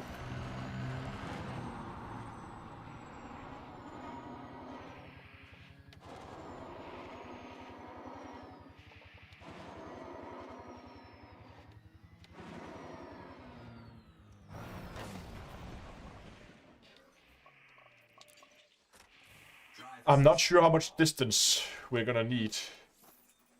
That was far enough. We can do a sample here.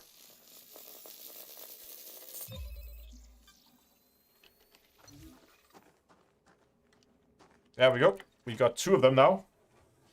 Drive assist on. I saw some of the green stuff out in that direction, so I'm just gonna drive there so we can find some of the green samples when we are out there.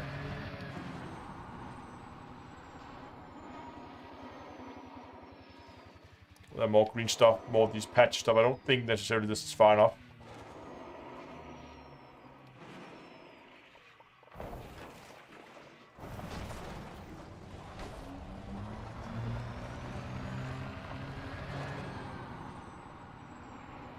go to that green patch there and see if we can find some of the blue stuff.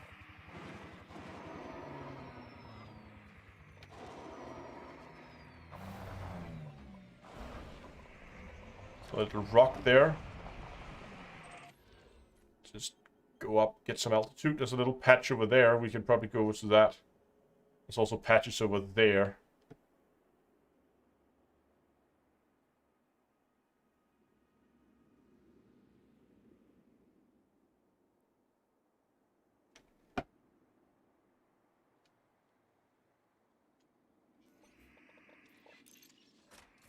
Drive assist off.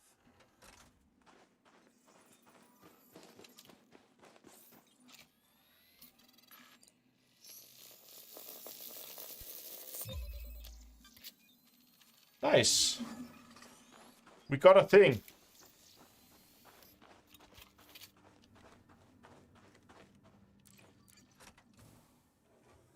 Drive assist on.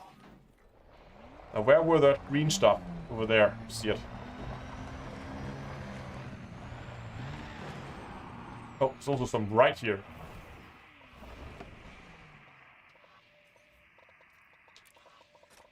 Drive assist off.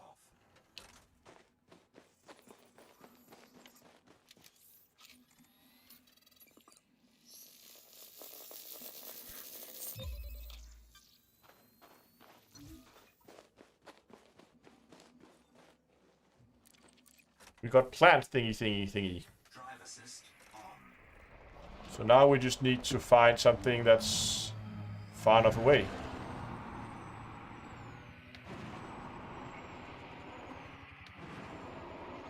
That is probably not far enough, so let's keep going. Maybe that patch, the big patch over there will do.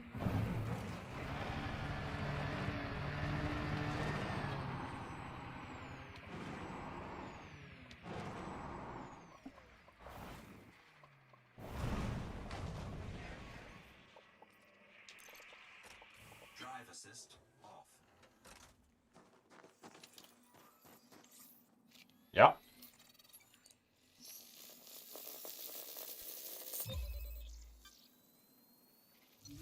And I believe we also had some back at the ship. Hopefully that should be... Drive assist on. Check the codex for distance between scans. Codex. Discoveries.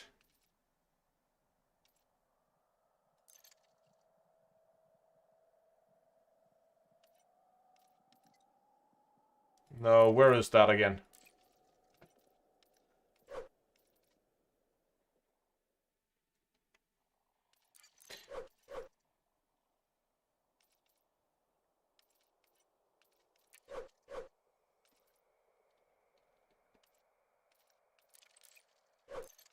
I never used the codex for these kind of things. Archive.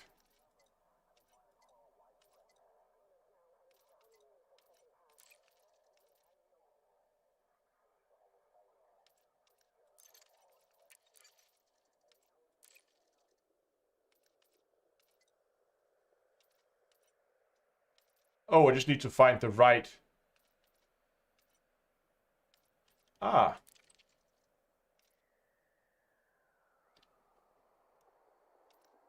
Colony... Okay, so 500 meters is the distance you need to travel for these. What was it for the other ones? It was... bacterial. Also 500 meters.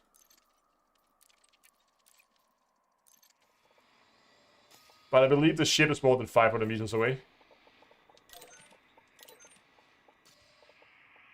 Yeah, it is.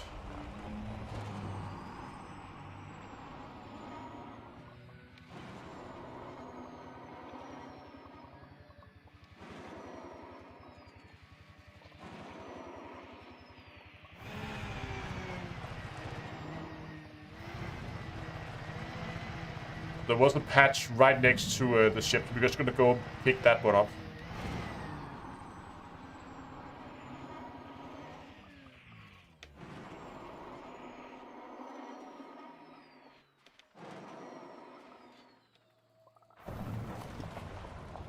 Oh, right. I promised to turn on my frame rate so you guys can see.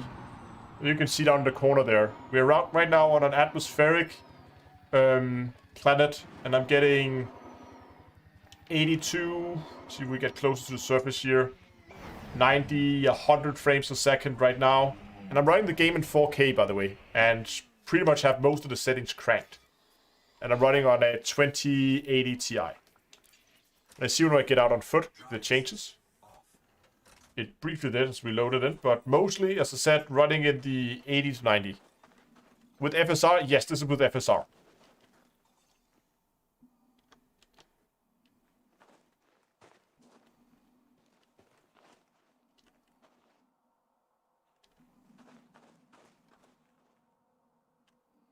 I really like the details on these. We have some spare frames for you. I'll send you over like a box or two. Right, let's finish up the scan.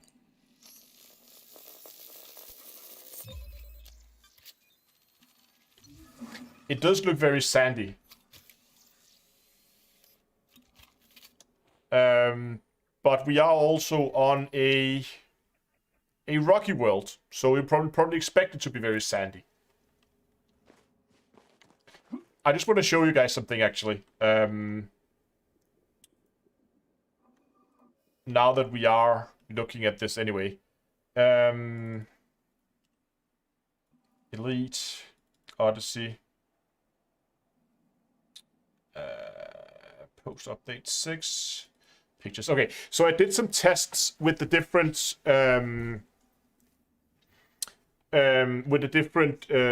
upscaling methods. So this picture here is taken with 4K at native resolution. If we zoom in on the sign here, so put that over there on the side. So this is 4K at native resolution. You can see the details of the sign here. Now, if I take the AMD Fidelity, what is the name, FSR, whatever, and I set it to quality. So this is with, you can see, these are not, these are actually the same city. So you can see there is a difference. Definitely a noticeable difference. But if you zoom out and in normal gameplay, so that would look like, about like that. I can see the difference, but it's very, very minor. If you really want to just have the best you can possibly do, you can go for ultra quality. So here we still have native over here. And here you have ultra quality. Ultra quality and native are so close to each other. I actually think that ultra quality is better than native. Because look at this. Look how the native one gets these lines all jagged. You get these hard jagged edges here on the lines. Those have been smoothed out on the ultra quality one. And you can see the difference here is very minor. There is a difference, but it's very, very little. And in terms of frame rates, if we want to check that, you can see here right now, just standing here, run around the surface, we're getting 80 frames per second as I'm running around the surface here, right? And if I go into my options, I'm just going to play around with this for a bit.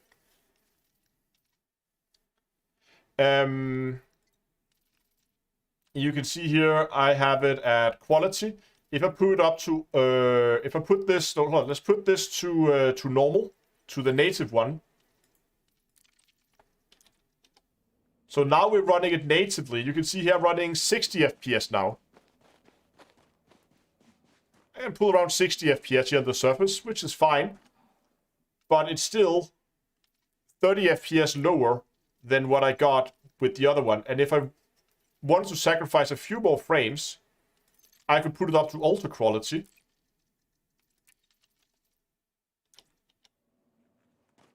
And I'm actually still sitting now a little bit lower. I'm dropping down to like 75 or something like that. But I'm still going from 60. Oh, sorry, I'm getting 20 frames per second. So I'm still going from 60 to 75 by just enabling this. And as you could see in the pictures before, I had very little. But I'm also running 4K. The problem is if you're running 1080p, then you have an issue, because look at this. This is the same picture as we saw before, but in 1080p. This is 1080p native. Actually, maybe I don't even have to zoom in this much. I can just take it like this. Or maybe just zoom in so it's easier for you to see. This is 1080p native, and this is with ultra quality. So this is the best it can possibly do. Look at this. Look how messed up it gets. This is ultra quality. This is the best it can do on 1080. There's a world of a difference here. And it gets super fuzzy. As you can look at the B here, how fuzzy it gets and blurred out. And if you drop it down even more to, let's say, let's say, balanced. Here we go. Ah.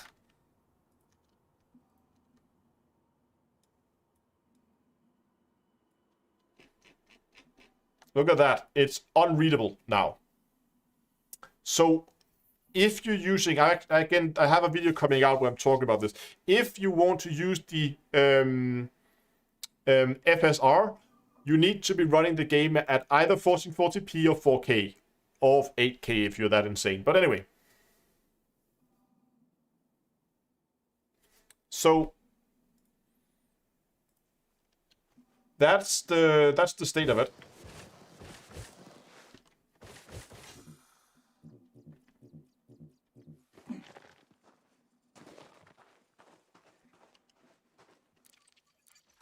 Bit of a sidetrack there, but yeah. Drive assist on.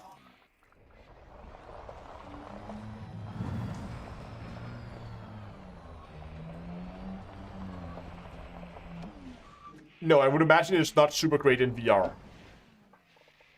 But I haven't tested it in VR. Shut up, phone.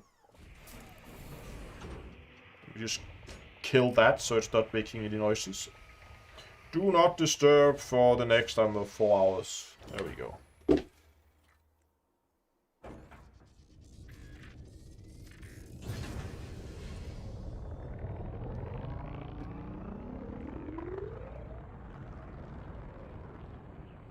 gear retracted. Is Elite harder on the graphics card or the CPU? Absolutely the graphics card. Look at this. If I take up my native, 4K native, okay, I didn't have performance metrics on that. Let's just take...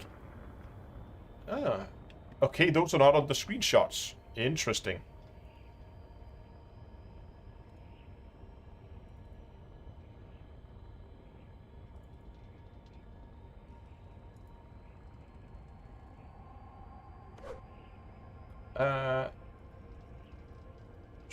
Scroll to a point in the video here where I actually have... where I'm actually in game.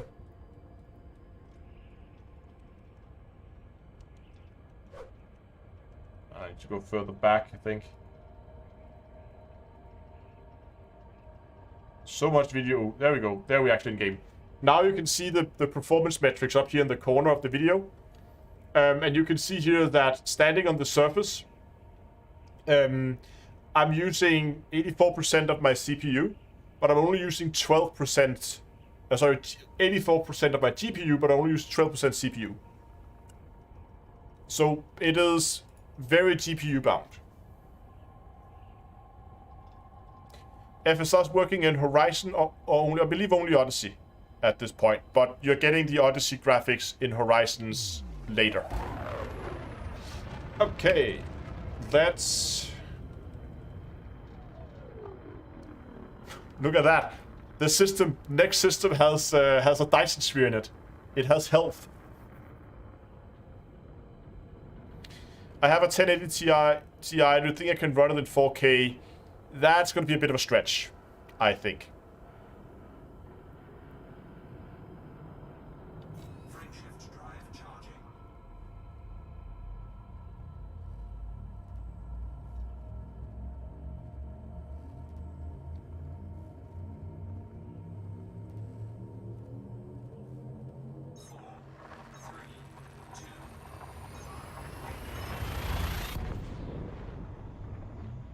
Is there a way or tool, anybody knows, where we can dedicate more CPU to Odyssey?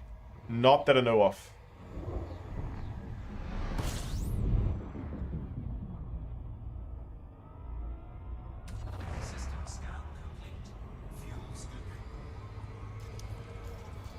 Ah, stop that. There we go. Fuel scoop disengaged.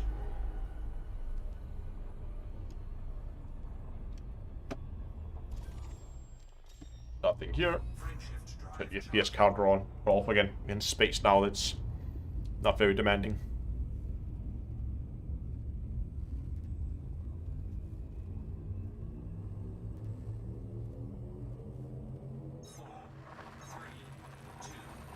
Yeah, McNorth, or Mr. North? Mr. C North, I think, maybe? I don't think we're gonna, at least they said they would put the Odyssey graphics in Horizon, but I don't think we're gonna see it before the console launch.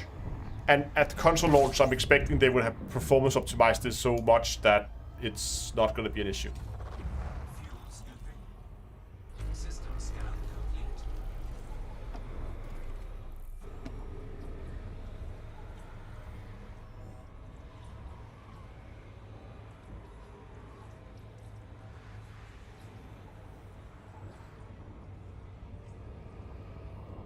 Fuel scoop disengaged.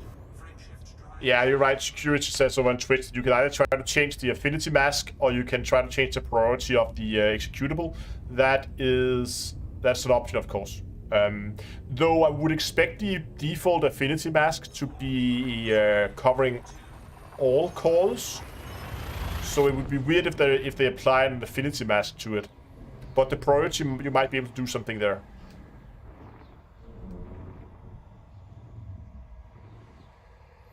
Does 12% CPU refer to a single thread being maxed? I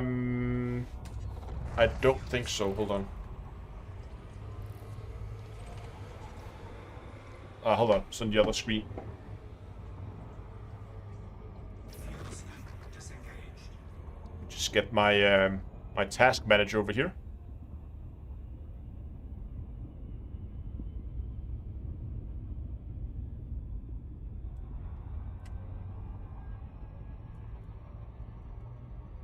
And get you guys back. So here we have Elite Dangerous is running around 8%, 8% CPU, and I have 16.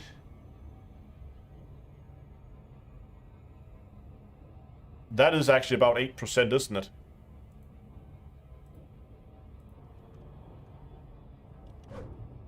A 100 divided by 16. That is 6.25%.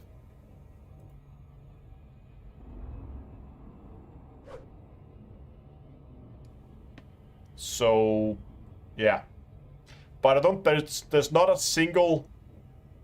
There's not a single thread or core that is that seems to be like overloaded.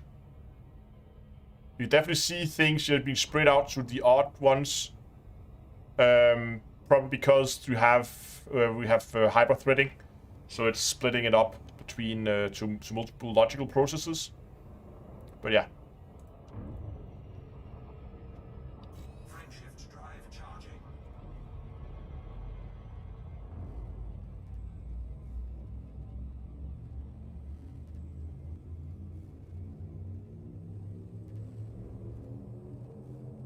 Four, three, two.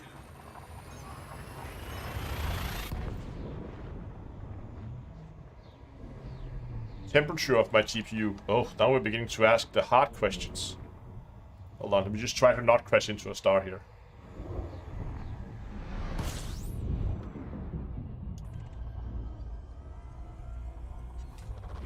Fuel scooping. Gonna check, and we got nothing. Just Fuel scoop disengaged. oh, I'm back in MSI Afterburner. GPU temperature is sitting at 70 degrees right now. I don't know if that shows very clearly on the stream. It's quite small, the text. But right here, GPU is sitting at... We reached the max of 80, it seems, here. Since we've been monitoring. Task manager shows temps. It does.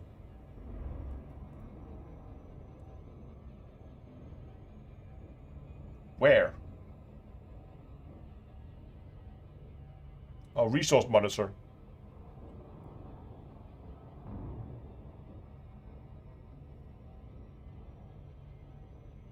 Why do we only have memory disk? Why don't we have...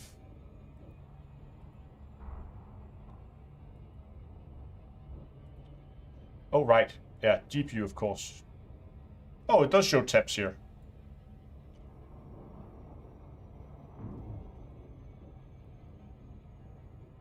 So around 75, 76C.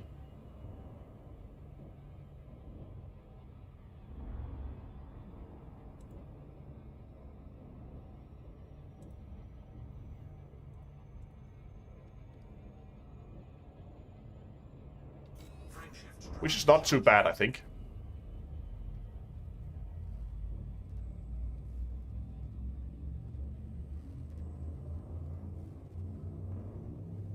Yeah, they really have improved it a lot. Performance tab has been expanded quite a bit on.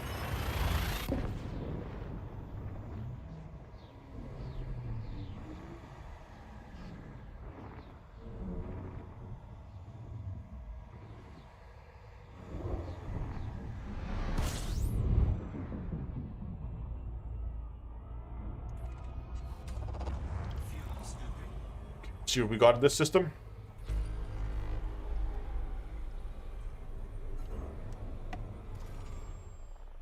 Yeah, nope, we are not down in the rocky, icy area.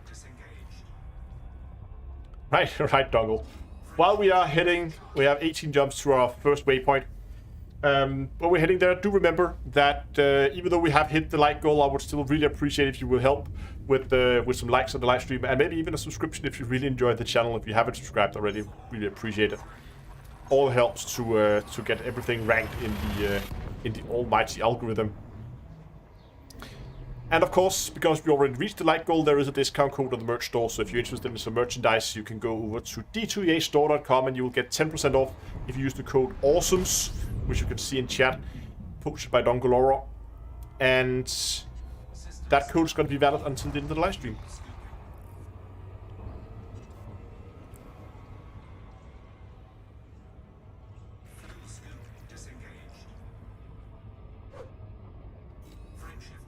Alan says that seems a bit high. 80 is where it gets rough. Yeah, but okay, so I have specifically also tuned my graphics card to like the fan profile is I'm keeping the temperatures as close to that like 75 80 80 mark as I can. Because I want to run with as silent a profile as possible, because I already have two PCs running, and I don't want to have a fighter jet sitting right next to the microphone when I'm live streaming or when I'm recording. So in order to make the fan as efficient as possible, I want the largest delta T from ambient, and that's why I'm trying to keep it at that 75-80 degrees for as much time as possible to reduce fan noise.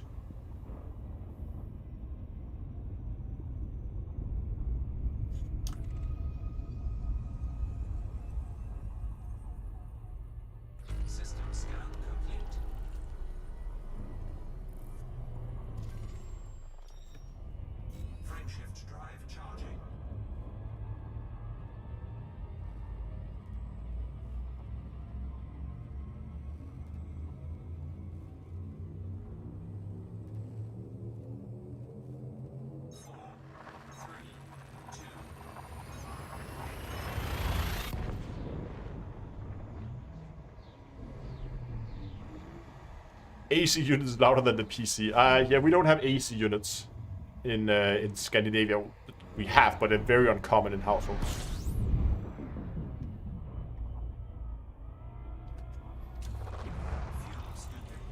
Maybe in newer houses you may find them, but if it's not built in the last couple of years, then probably not.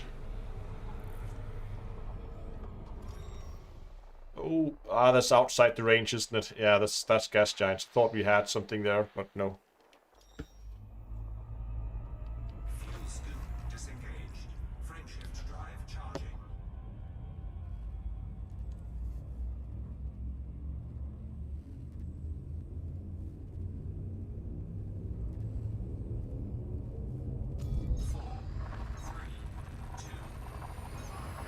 can't be far now. I'm wondering if we can begin to see the galactic plane. Are we getting out of the plane? I mean, 1300, we should begin to see some angle. I know we're not quite there yet. We still have 14 light years, or 14 jumps to go, but not a little bit. I can see it's lighter on the underside and than it is on the top side, so we can see a little bit, but it's not that noticeable yet. Fuel scoop disengaged.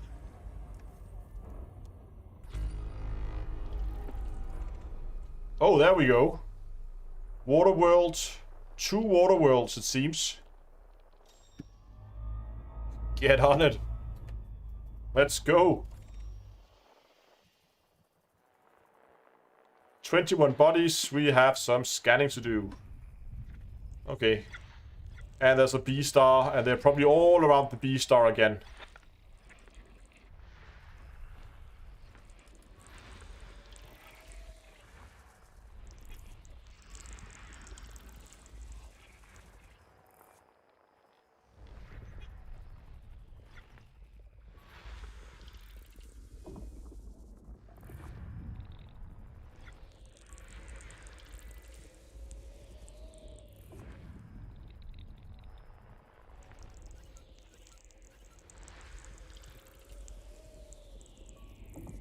That's pretty. I like that one.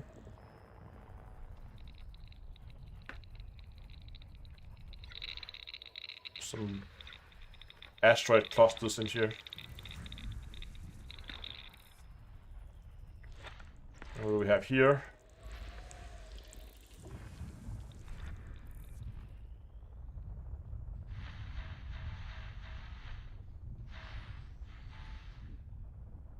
Why is A showing? Oh, okay. I thought A was showing up on the list. It's like, why is it doing that?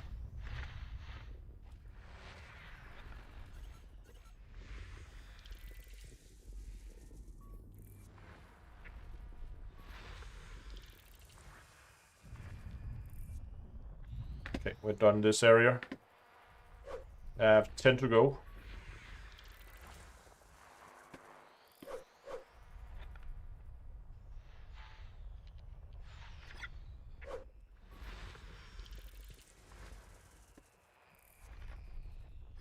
What do we have here?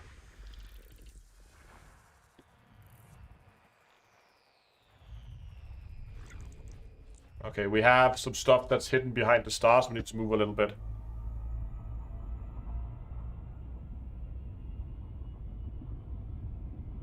Five water worlds, that's impressive.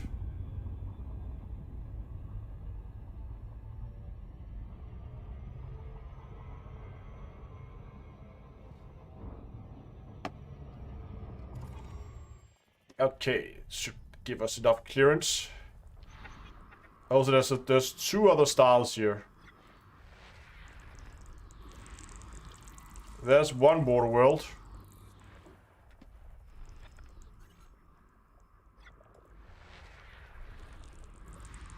And there's another one. With a moon. That's a pretty little moon.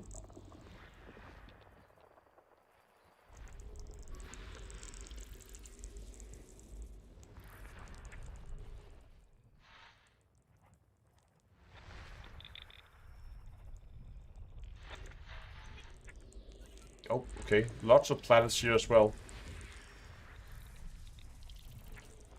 System scan complete. And we just have some asteroid clusters. And we're done. Okay, let's take a look at what we got here. Okay, so, wow, okay, hold on. Look at that mess. And of course we are here. And all the fun stuff is out here. How far away is that? Is that worth flying for?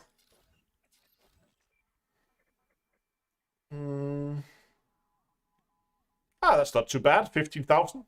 We'll do that. Okay, let's just quickly check what we got here.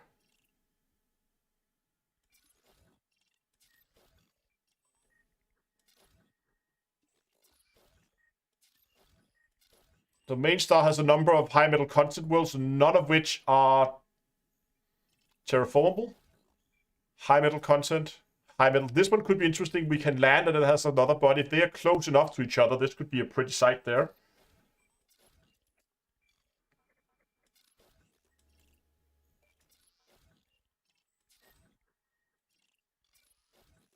None of those are terraformable either.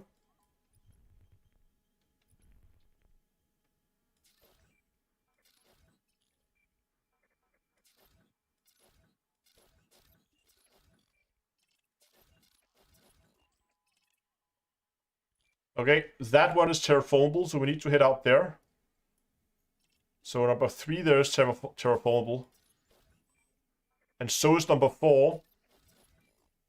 Number 5 is the water world, which is orbiting another planet, which is also terraformable. Okay, so we have like 1, 2, 3 terraformables and 2 water worlds out here. And I want to... Was any of these terraformable? I don't believe so. No. But I want to start by going there, just for a quick little visit. Just because I think it could look pretty. Maybe it doesn't. I don't know. We'll see when we get there.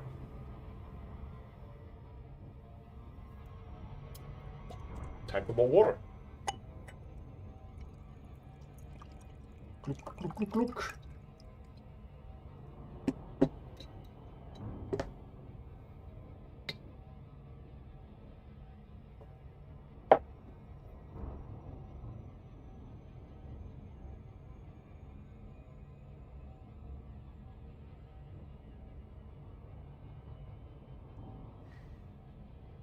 Inf says, what do people think about the new level 5 show? The new, the prestige ranks, or whatever you want to call it, like the elite plus ranks. Personally, I haven't really bothered with them. If they give something someday, then maybe I'll bother with them, but for now, meh.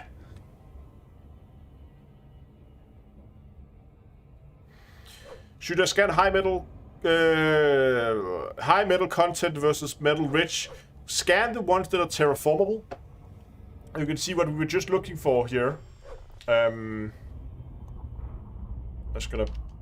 Where is it? Where's that button? Stupid throttle. There it is. What we were just looking for here is if you click on them, you will see that on some of them it says nothing. There's an empty line there. But on others, that line will say this body is a candidate for terraforming. Those that says that, scan them, because that's like 1,000,000 credits or something like that. I think the new... I mean, if Frontier did something cool with them, with the ranks, where we would actually have a point to unlocking them, then maybe. I mean, there's a point to the elite ranks, because when you get your first elite rank, you get Shinrata Deshra, right? So there's like a reward at the end of the tunnel. There's nothing for the elite plus ranks.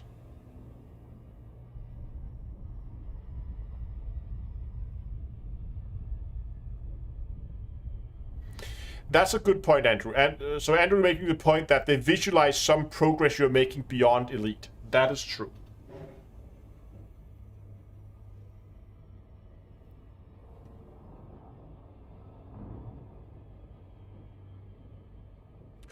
Oh, they are very close to each other.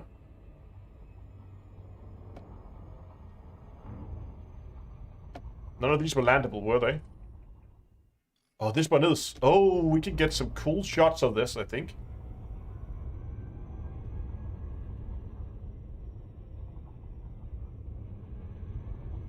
But can we find a spot on the planet where we can both be in daylight? I'm just gonna go down and have a look. Yeah, we can.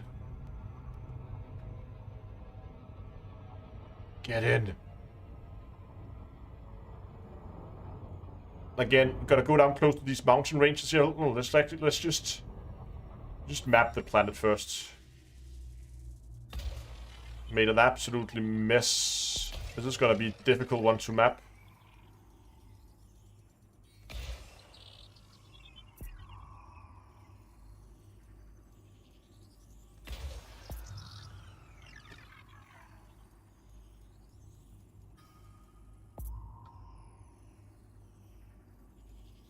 Wait, where's the horizon marker? Oh, there it is.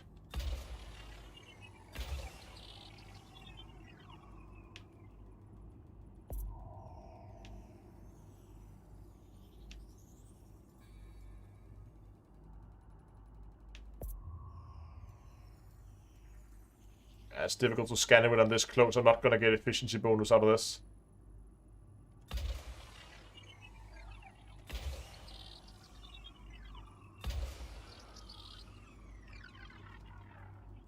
Fuck, rapid rate, hello! We got rapids. Surface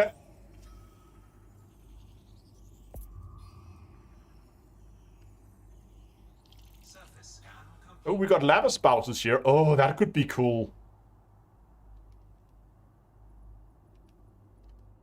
And vents. Lava spouts and vents. Oh, this could be good.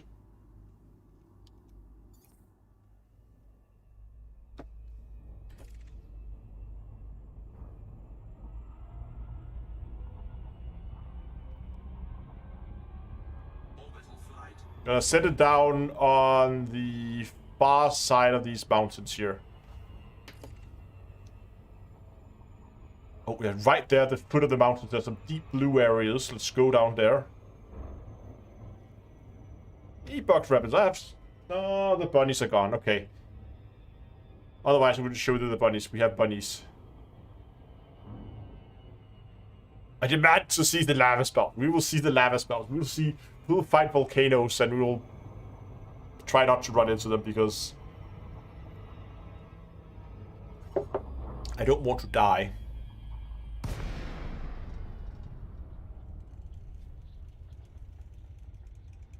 I was gonna aim for like a dark spot here right in front of us.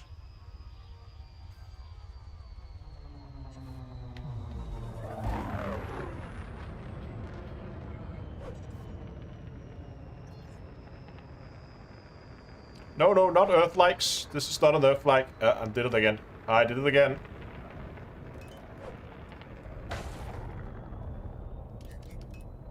Always. Oh, look at that. But if I did my predictions right, we should have a very good view. We can just see the planet there. Let's see if we can find some lava spouts things.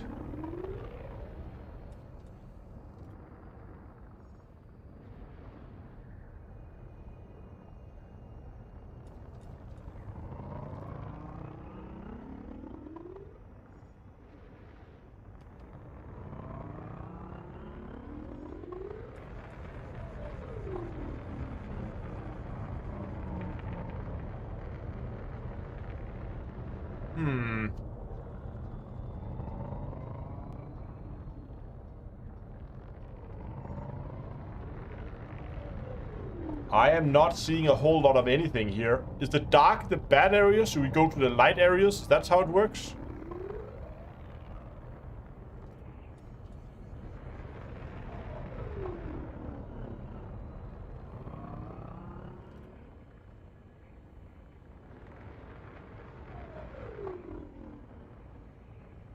I figured dark is better. In this case, like a more intense color.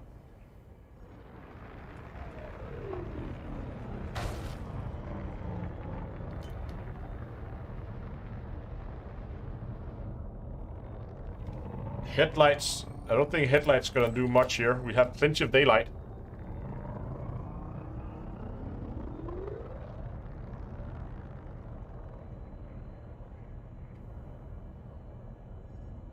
Yeah, the lonely mountain.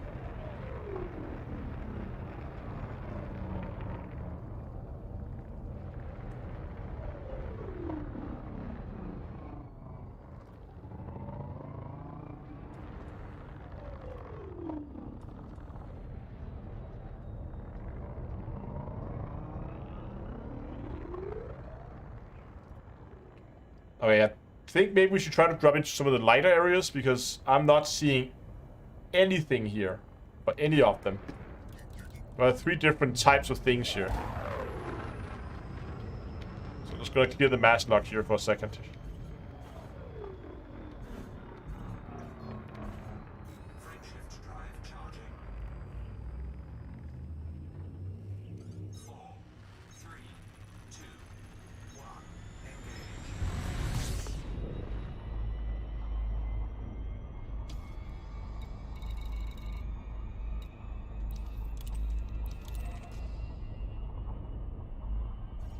Oops.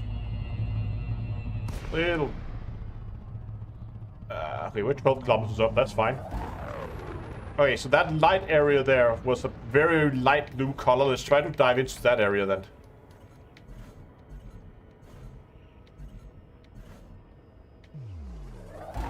Oh, look at the scars there in the surface.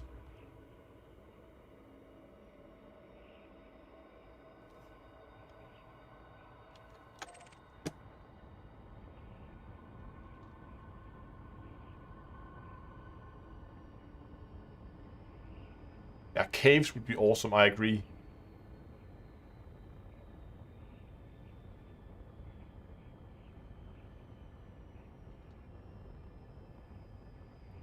That kind of looks like a volcano. But they should be a lot smaller than this, I think. We'll see what we can find when we get down close to the surface here.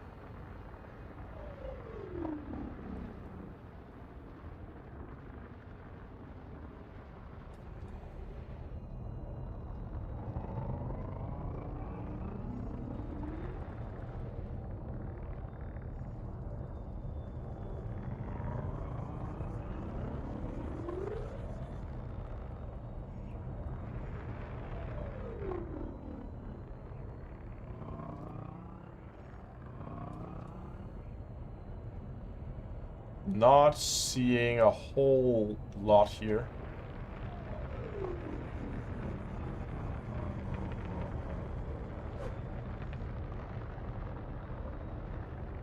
But the geologicals are not here. They changed the way they work. There's actually a crash SRV out here. I don't know why they would have crash SRVs. I think we're the first one. Are we the first one in the system?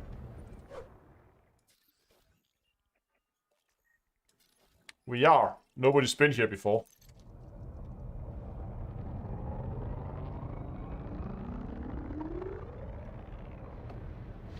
Well, I'm just gonna try to put it down just to get out and see if it's like, if it's a problem with the things not spawning in ships.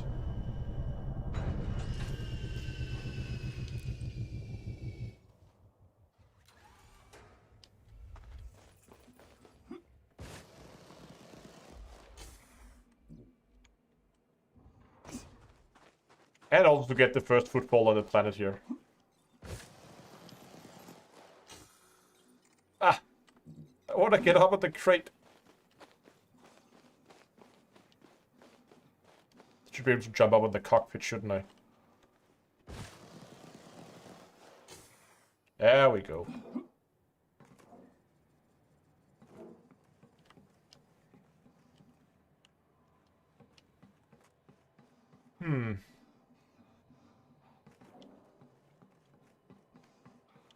Yeah, but if we were flying too fast for them not to render, then we should be seeing them now.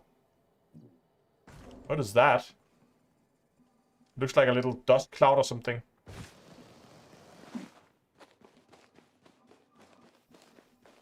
Is it just me, or does that look like a dust cloud to you as well?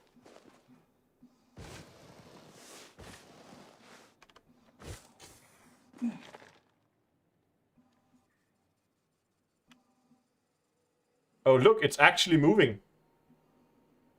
It's not static. Dust cloud confirmed. It's a little dust devil. Does the temperature change inside it? No. I don't believe it's scannable. It's not really a targetable object. No, it dissipated. No, it's gone. Ah, cool. I think we found a dust devil.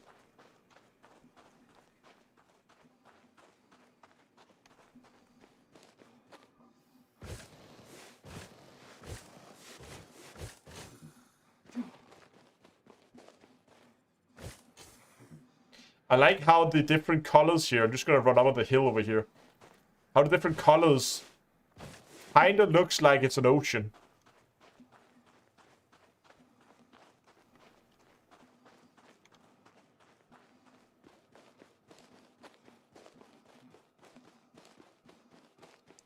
up the sand dune here, whatever this is.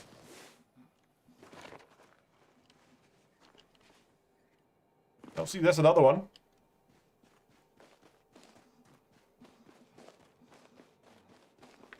Oh, that is cool. Not very violent.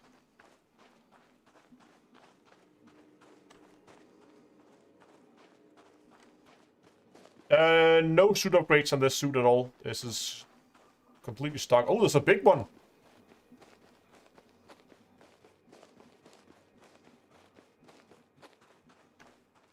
Oh, look at that. My visor is like there's liquid condensing on the visor when I run into it. And that won't dissipate. It dissipate very quickly.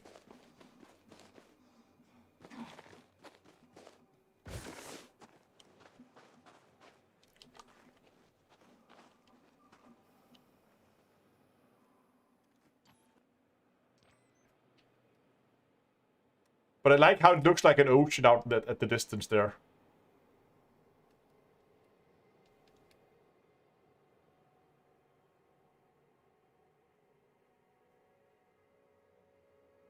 Yeah, and then what? Full-blown tornado. See, now that would be funny.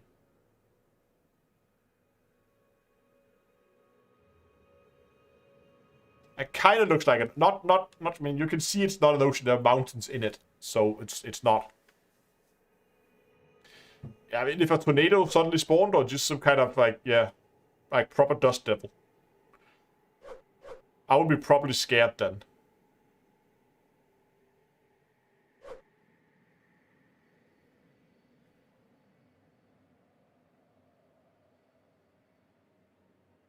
This is a cool planet. We still need to find those lava spouses that are supposed to be here.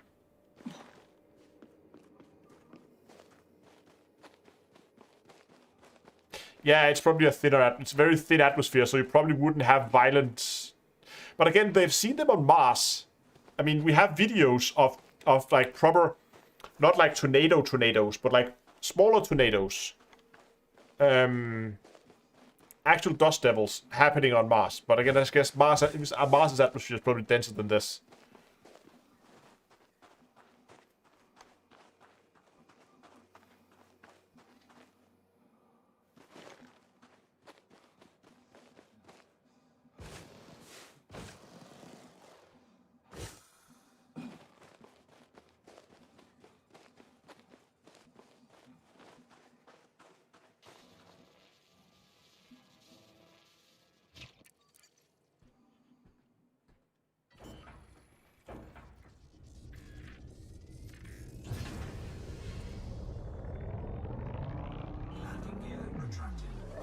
Let's fly out in that direction, see what we find.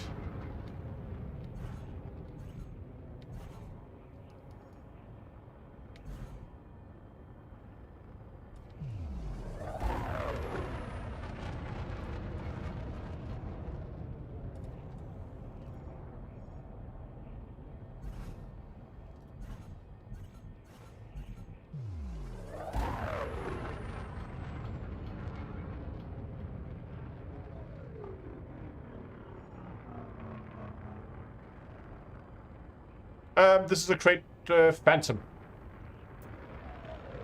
Got some little rock formations here. Slow us down. Just want to take a closer look.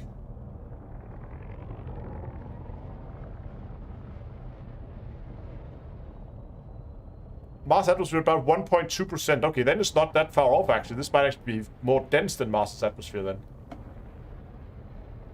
There's some nice rock formations here.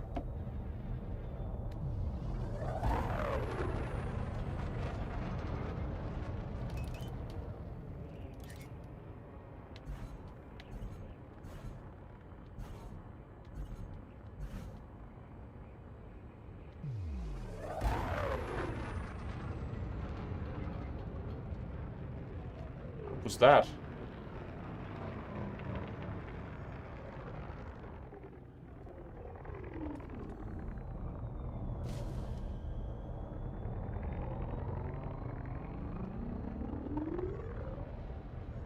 Is this something?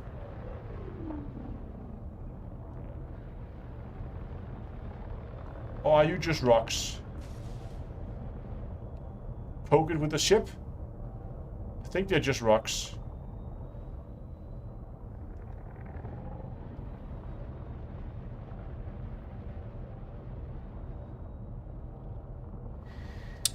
Canada asks, where can you find manufacturing instructions after patch 6? I believe the big satellites, like the one without solar panels, you can still farm those. You can't re-log at them anymore, but you can do a log out to desktop instead of to main menu. And I think you can also super cruise on them. So go to super cruise and come back. I think that will also reset them. What is my ship built? Not very good. I only have the bare minimum of engineering, just a little bit on the frameshift drive and something like that. It's not something massive.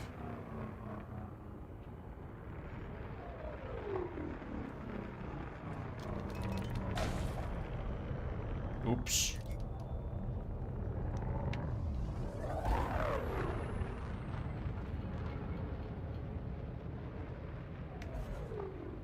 Okay, I'm not seeing anything here. So I'm going to be relocating to another part of the planet, see if we have more luck there.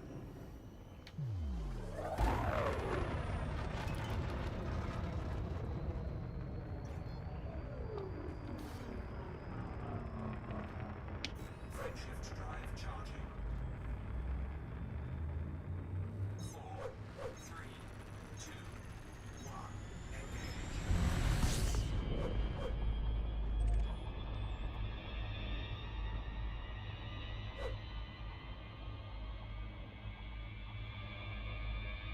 Oh, so we're actually coming out of an area that was not even colored. Okay. I want to try that big patch over there. I'm not sure if where's Golgotha when I need him? He knows this. Is darker color good or is lighter color good?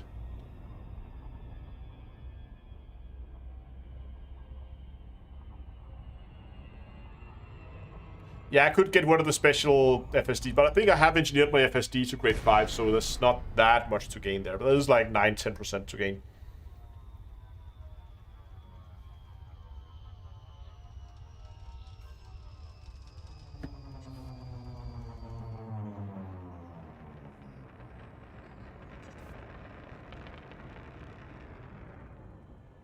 So this is a completely different type of biome, like the ground. I like chat. Somebody says lighter color is good, and the next comment was dark is good. I don't know.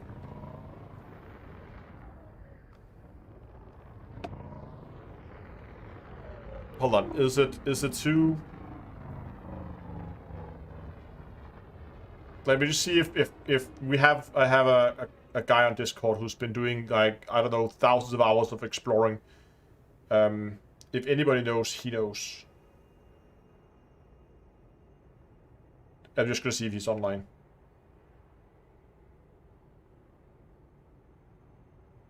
Okay, he's not on voice chat right now. I don't know if he's actually online. He is, and he's playing Elite. Gonna write to him and ask. On planets are lighter blue good or darker blue? Question mark.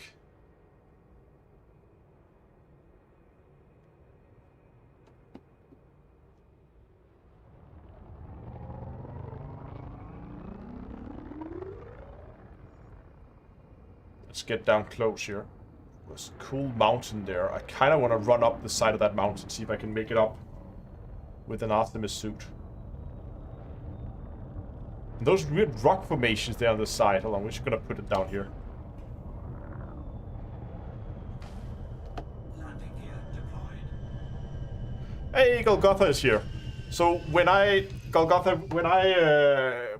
out, if I'm on a planet and I'm looking for stuff, right? So biologicals, geologicals.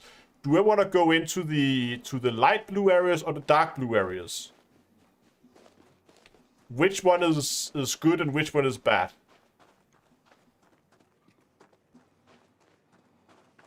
I figured you would know this, since I remember you complaining a... Jesus, Frontier.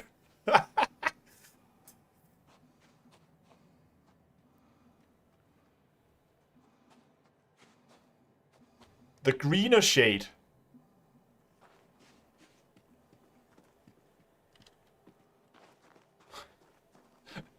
These are definitely stuff that's been placed here. They're scannable.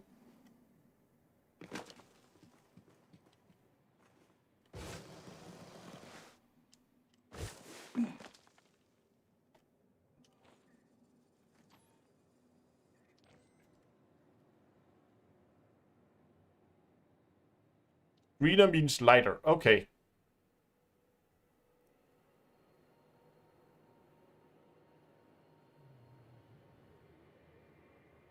There's a cool screenshot in this if we kind of like avoid getting... It's funny, you can see that they are just like pre-made and then they just plop them down on the surface where they need to be.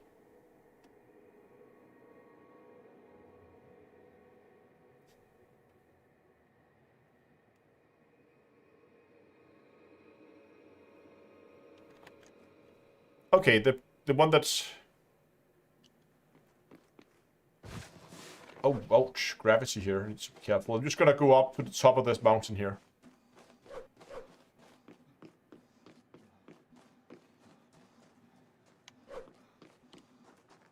Or maybe not.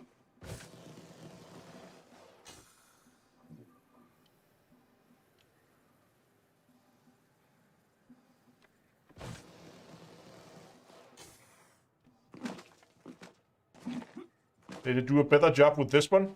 Yeah, this one is better.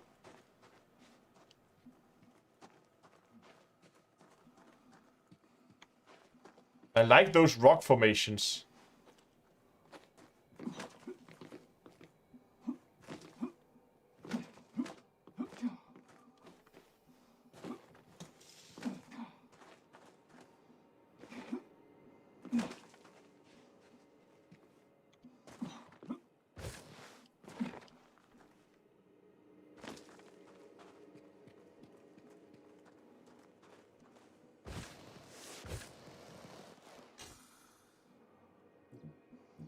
Yeah, but there's no lava. I feel cheated. Game told me there would be lava. There's no lava.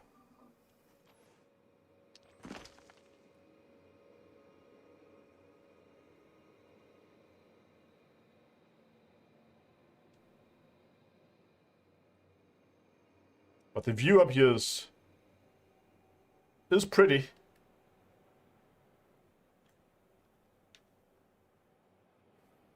I mean, look at that.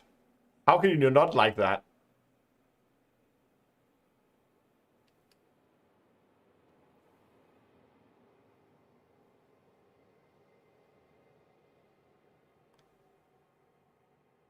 Where's the planet? Oh, right, there's the planet, yeah.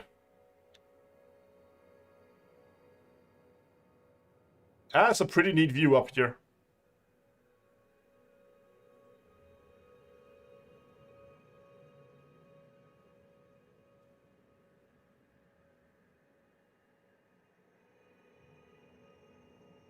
I think I can see my house from here.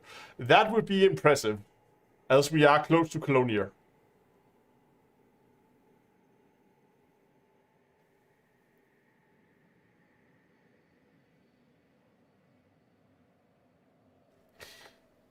Okay. Let's head back down again. Let's be careful, because gravity here is pretty, like 0.6 Gs is... I mean, when you're running down mountains, it's a problem.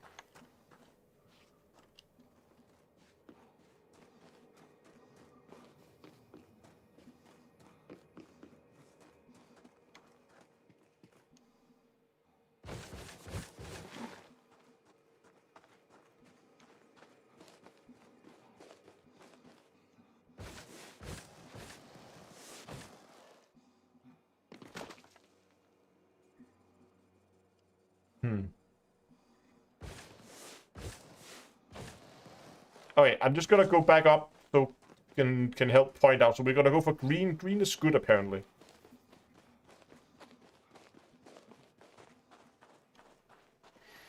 Best way to find volcanic is to search dark mapped areas. Need to color changes in the terrain or mountains. Okay. Yeah, we looked at the hovering rock on the way up.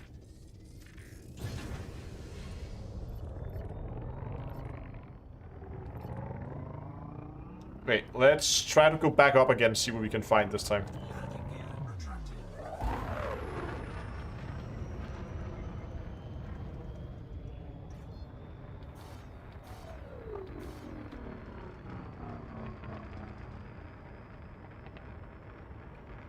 Frameshift drive charging.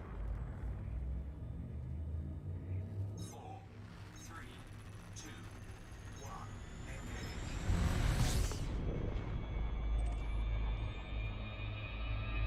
So you can see we were in that area, the greener one, right? So we want to be in the greener one.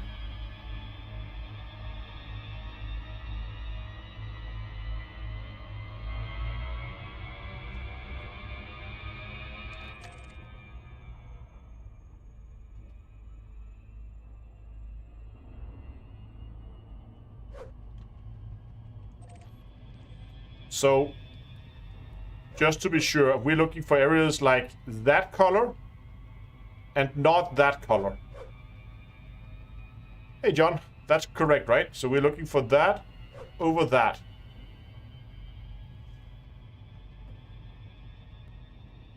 Yes, okay, good. Oh, so that is then even better, maybe. Look at those areas there.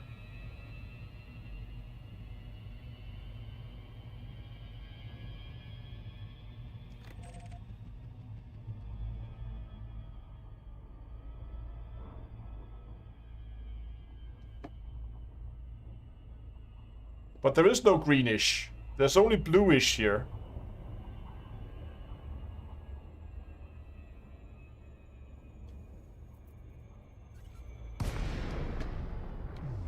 I'm gonna drop down in that area there because I don't know why it dropped me out here, but that looks interesting. Look at all the like that spiky area there.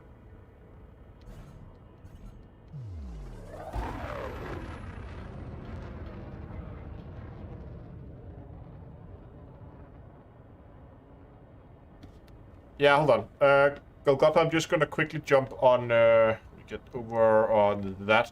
Just gonna quickly jump on voice. Gonna drag you. Maybe you have access actually already. I'm gonna be all the way at the bottom at the streaming room. You should have access to join. If you want to.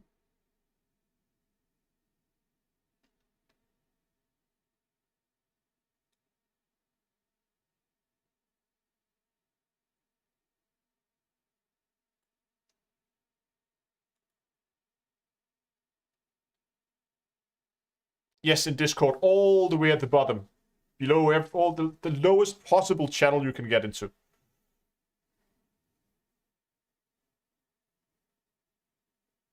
In Discord. There we go. Hello. And I've been elevated to big time status. Yes, Okay. you can join streaming rooms without being pulled. So I didn't catch the full part of the start of this. What's on this planet? Is it bio? Is it geo? What is it? It's lava spouses. And Lava other stuff. And other stuff. Oh. It's Okay. geo, I think it's geological sites. Let me just check. Geological. Okay.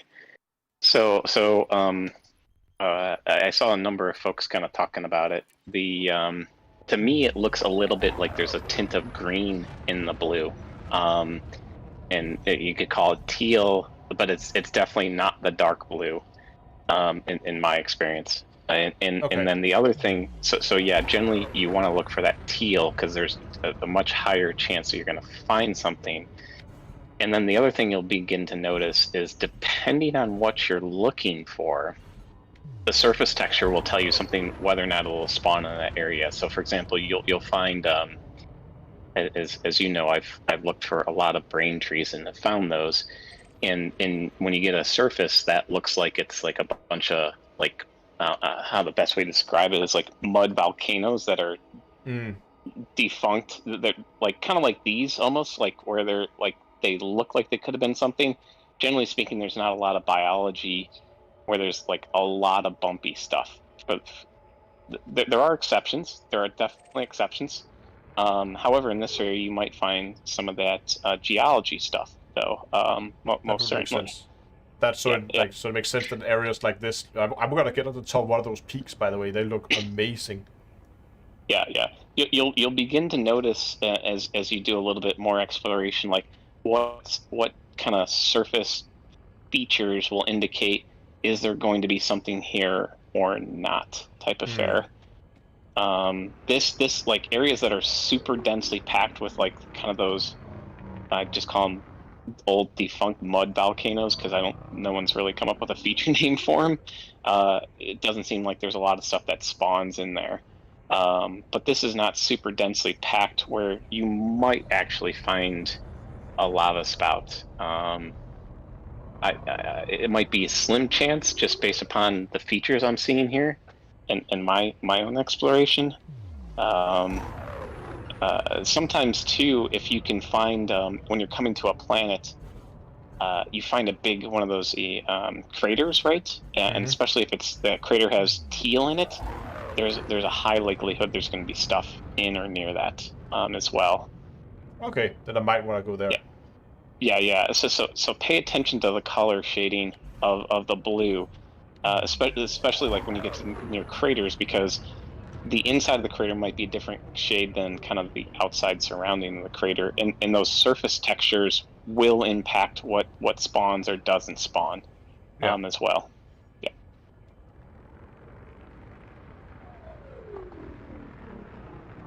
It's funny, you can see here how the surface map or the surface texture is being stretched over these columns because it's just being projected onto them. Yeah, exactly. And I've found like if you haven't found anything like in 5 to 10 minutes tops, chances are you're either gonna have to fly like an hour on the surface to find something, or it's quicker just to go up into orbit and try a different area.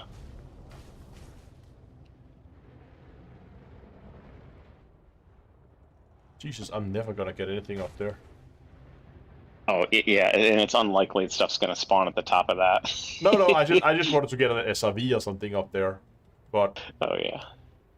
that's a vertical wall, basically.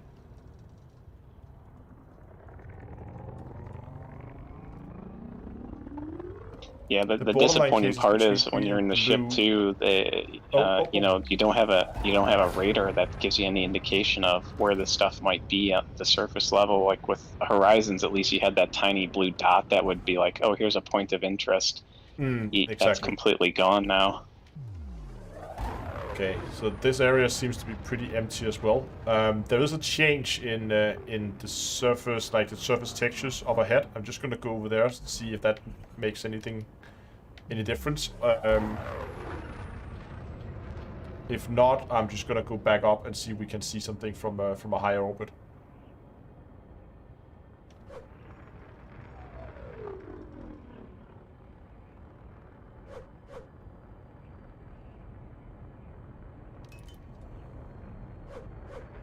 And there's the line where the textures change.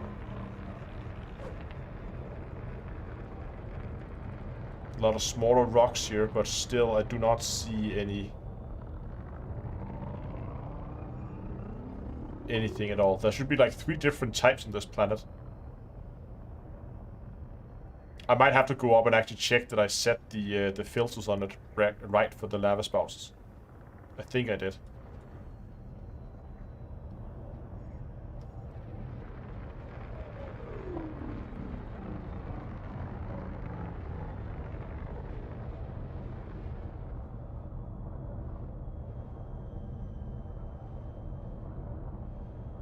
I need to chop off a voice. Thanks for inviting me. I'll be watching. Yeah.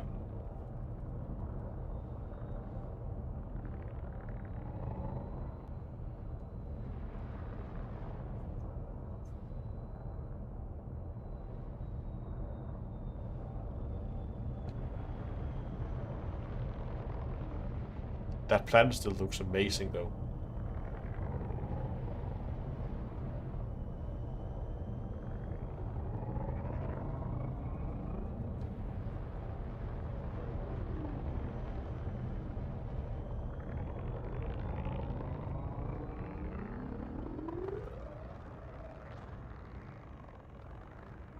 Somebody said there were lava spouts at the base of that peak we were looking at.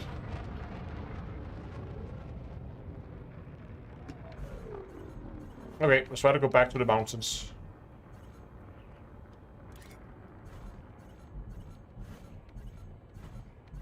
Come on. This thing is really not made for speed.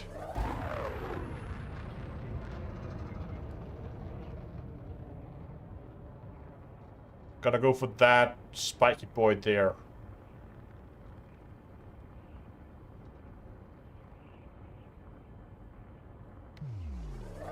And yes, that is the official name, Spiky Boy.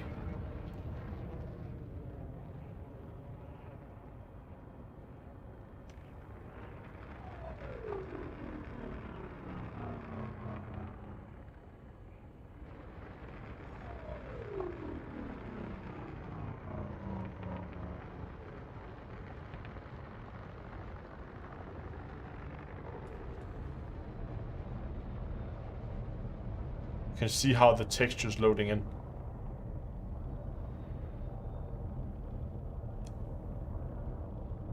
Textures is what it's the... Oh, there we go, there's something there. Hello.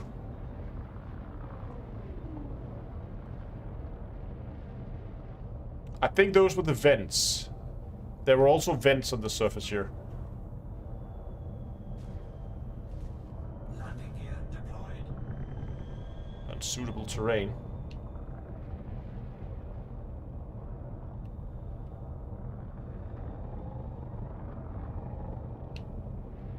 Come on.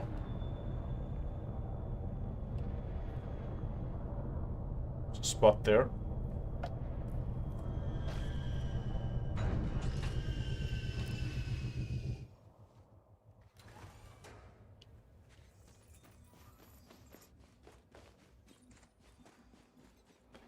Let's see what we got.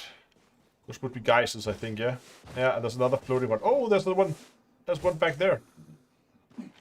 I see sparks. Warning. Dangerously high temperature detected. Oh. Oh, look at that. Look at the temperatures at the top of the screen there. It's 547 Kelvin.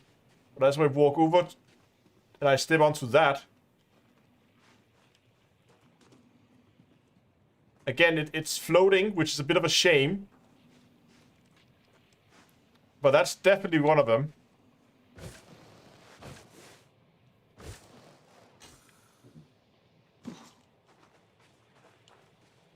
And there's another floating one here. Are those hot as well? Can we scan these? No, they're not scannable. Warning. Dangerously high temperature detected.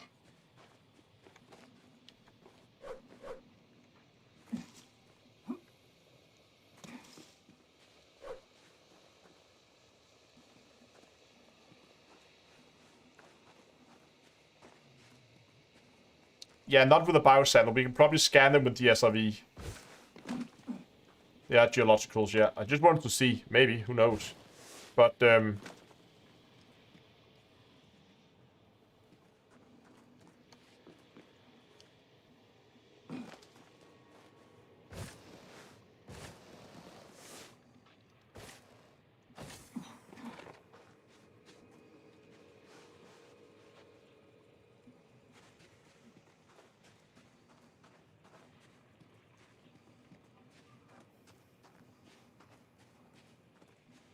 I mean, if you kind of hide it behind the rock, it looks okay. I'm just gonna take a quick look at that nebula up there. Just gonna take a quick walk around the area here to see if we can find some more of them. Hello, Harry.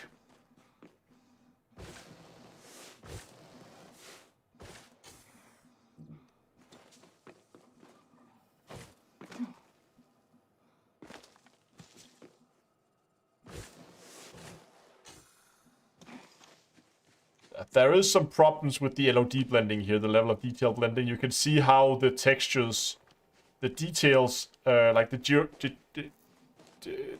geological shapes, or the geometric shapes, what I'm trying to look for here, how that is loading in. And you also see stuff like that there, where you have difference between the different squares the planets are built up of. Has not loaded in properly, or they're not aligned correctly. You can see as I get closer, then they begin to lower down. So there's definitely some improvement that needs to be done there. Oh, hello. Oh, okay, these are active. There's a lot of stuff going on here.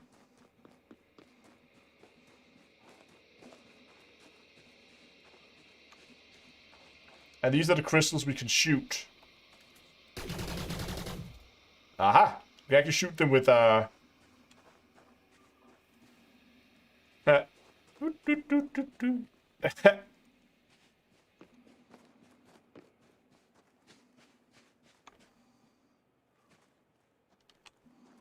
it's still, it's this geological stuff, so we can't scan it.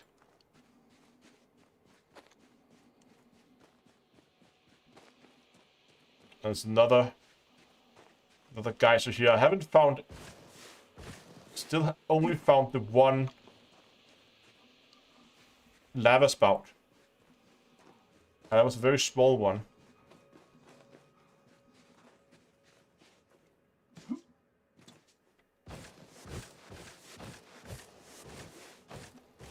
Just keep walking around. We should just... We have enough power to make it all the way around, I think. So we're just gonna do that.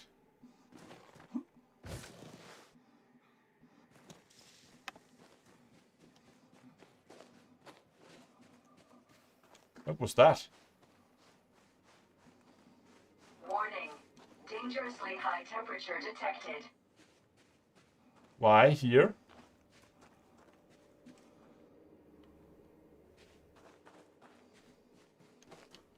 And look, the temperature has dropped to 512 when we're in the shadow. When we go out in the sunlight again, the temperature just goes up to 550 into the shadow, and it drops to 512. Yeah, the planet in the background looks amazing.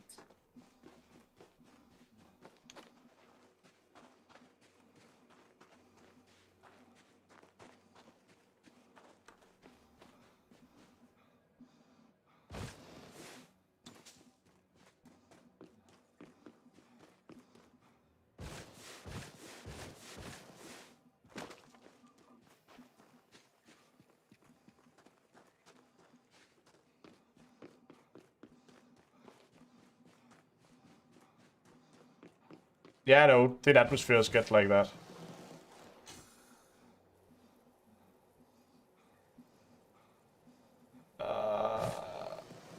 There we go. Oh, I see smoke from there.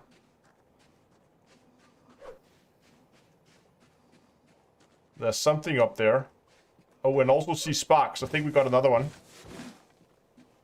Look at that one.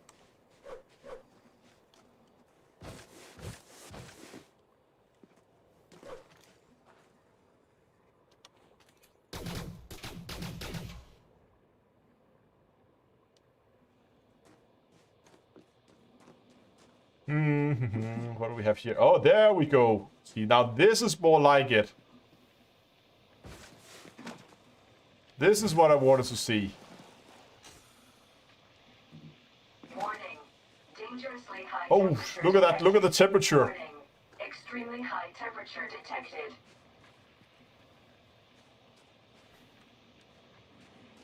And that's my ship burning. Look at the temperatures here. This is a very nice one. So, walking away, and we are back to the 512, because we are in the shadow. 580.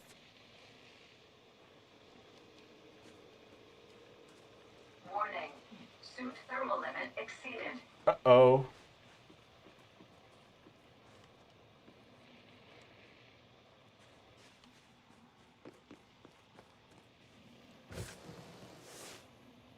This is funny. Like, you can see Dangerously high every time I temperature take a step, detected. it just gets... Warning. Extremely high temperature detected.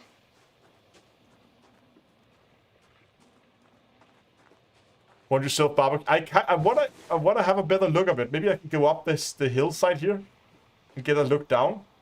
But I could just go...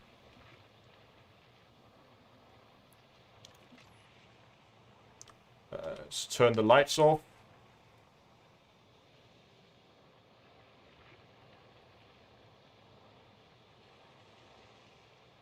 How's that for a view?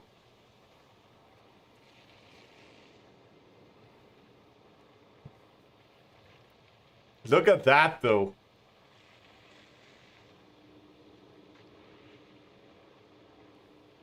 How long until my suit melts? I think I'm okay here. Warning. Dangerously high temperature detected. At least out here in this area here, I'm okay.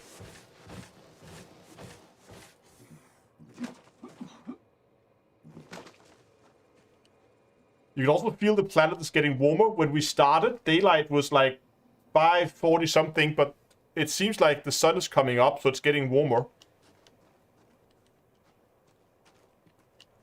You see, there's also something down there. And there's another little geyser there. Good place to toast a marshmallow, or a commander.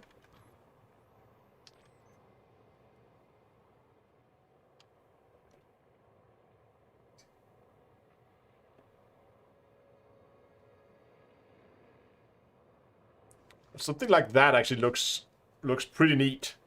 I'm standing there looking down at the little lava spouts with the planet and the weird spiky thing. You know, I'm gonna take a screenshot of that.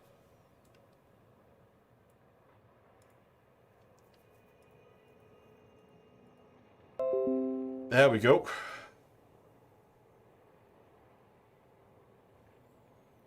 The planet just looks, and like this, the dense star field, the planet, and the weird like spiky mountains, and the different colors of the planet's surface, and there's so much going on here. And then you have the geyser, and you have the lava, and you have everything.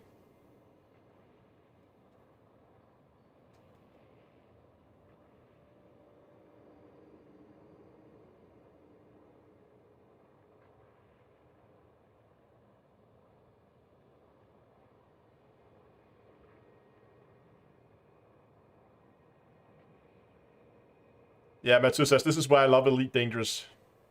Yeah, exactly. And these kind of things, this is something that, yeah, you wouldn't see this in Horizon. This is one of the things. This is why when people asked earlier if I think Odyssey is worth it, if you like exploring, absolutely.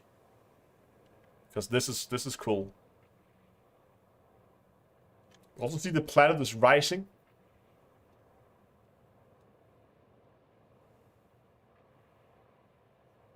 So look at the bright star just above the planet.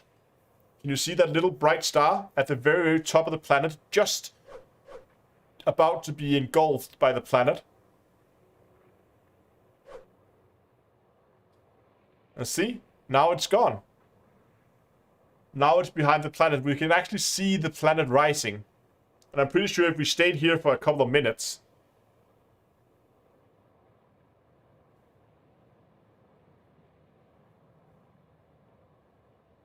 then it will actually be out of screen. Well, the top of the planet will go out of screen. Record a 1 hour time lapse. I don't even think you would need of 1 hour.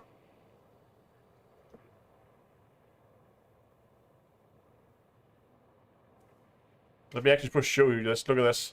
Zoom in on the planets. So you can see the two little stars there on the side. And when you zoom in, you can actually see how quickly the planet is moving in the sky. See, now there's only one star there, and there's another one that's about to be covered. It's halfway gone now. 4K utility is not running at the moment.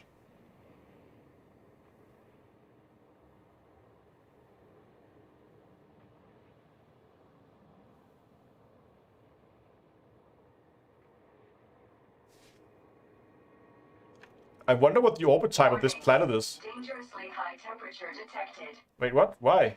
Oh, okay, we're okay. Just for that jump, I got into the sunlight, I think. Axis tilt, rotational period, it's tightly locked, but it's probably tightly locked to the... No, it's not. Why does it say that this is tightly locked? It doesn't make any sense. But orbital period is 4 days, and this one is then the same, but 0.4 days. So 0.4 is like 10 hours or something for a full orbit. Yeah, it's moving all right. Yeah, it's exactly, it's their neutral orbit. But let's take a look at that cluster of 3 stars out there at the side. No, we're good. We're just looking at the planet move. Because it's actually moving quite quickly. So we can see the little cluster of 3 stars there right next to it. In a little triangular shape. You can see the stars right at the horizon as they get covered behind it.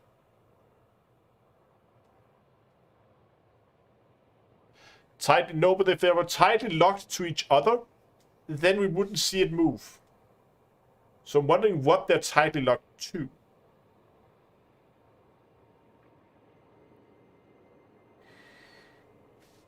Ah, that's cool. I'm glad we found this. Warning. Dangerously high temperature detected. And this is the same. Look, Matt, this is the same planet as the one with the dust devils on them. So out there in the white area, we found the dust devils, or the weird like dust clouds moving around.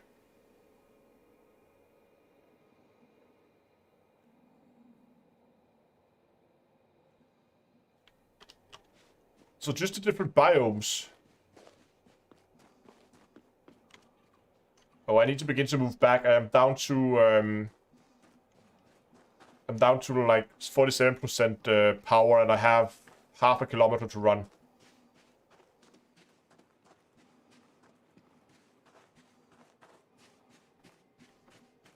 Oh, come on. There we go. That was a little bit too quick. There's my ship. There's another floating one. It's really a shame that they got this messed up, where some of them are floating in the air. Would be nice if that's something they would fix at some point.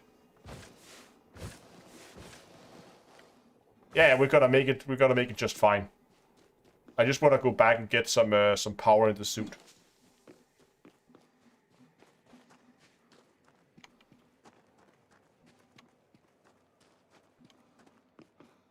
No cells? No, I have just checked. I have no cells. I should have bought some when I were in Colonia, but I didn't.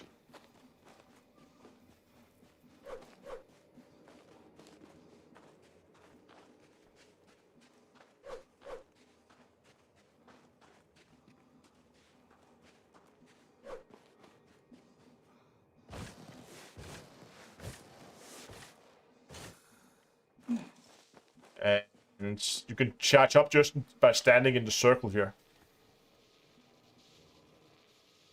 Yeah, so many floaters in terrain. Yeah, the problem with the terrain is... I have a theory what is happening. Did you notice when we were running around and you saw the terrain kind of settle in as the geometric shape of the terrain was loaded in? Warning. Dangerously high temperature I think what detected. happens is when it places them, it places them before it loads the high resolution terrain geometrics. So the terrain at the beginning is like very low poly, and then you get these things being placed, and then they're floating when you load in the full resolution. The problem is when you get close to these sharp edges, because here, this is where you get the biggest error. So would make sense why we see these close to hillsides. There was also the other one was also on a hillside. So you have steep inclines, or steep changes in incline actually. That's when you get problems.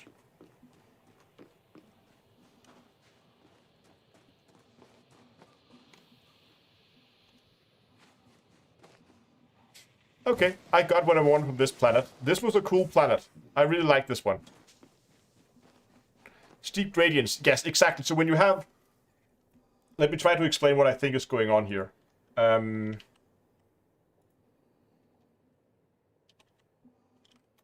Paint! So what I think is going on is... If you have a hillside, and it starts out very low poly, right? So you start out... I don't know why I use this. I should use something else. So you start out with... Not a triangle. A line. So you start out with something that may look like this. Right? This is your geometric shape. And then it says, okay, I need to place a geyser somewhere. And it says, fine, I'm going to place a geyser. I'm going to place the geyser like that. Okay, that looks fine. The sides are now covered. They're underneath the ground. That's perfect. But now, as you come in and I walk closer, it loads the higher geometric shape. So these lines here are gonna get shorter, like this, but more detailed. I guess you get my point here, right? And because of that, the ground is actually being lowered. And now, all of a sudden, where before we wouldn't be able to see, we could only see down to the edge, and it was probably fine when they placed it.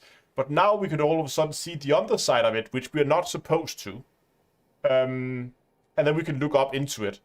I think it's something like that that's going on. This is my guess, at least. Because you can see when we're running around how the textures are loading in.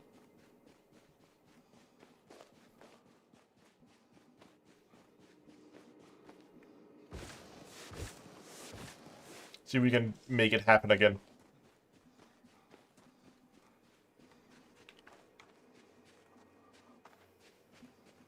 Driving a few miles in this, we might work around that. Maybe if they can respawn it in, I don't know. But at the very least, then what they could do was they could try to reposition them every time the geometric shapes are updated. That would solve it, I guess.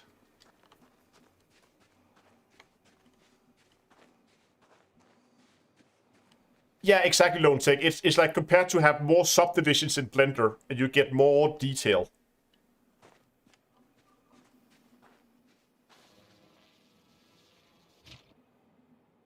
Is LOD affecting both polygons and textures? I don't know.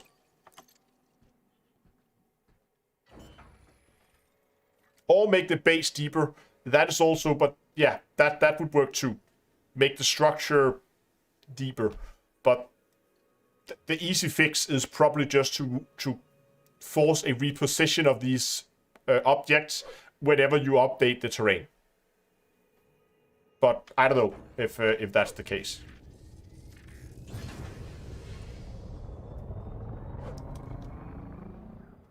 So it's gonna fly around. That was the hillside we were falling down, and it was behind that there. Oh, there was actually another one over here. Look at that. There's a faint one here.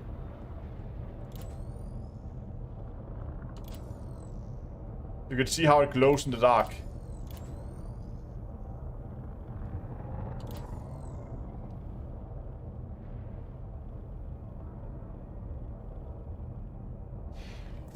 Cohen says, yes, but then you will see the structures lowering as you came near. That is true. But the problem is also that they're lowering it. They are updating the textures way too late. They need to do it way, way earlier. So that you don't see them. Because we shouldn't see the structure lower like that. It's fine that they don't have high poly structures for the mountains out in the distance. Because we're not close to them. So that's fine. But they need to update them at a longer distance. Or further away from us. So that we don't see them actually being updated. And if we don't see them being updated, we won't see them being lowered anyway. So that should be fine.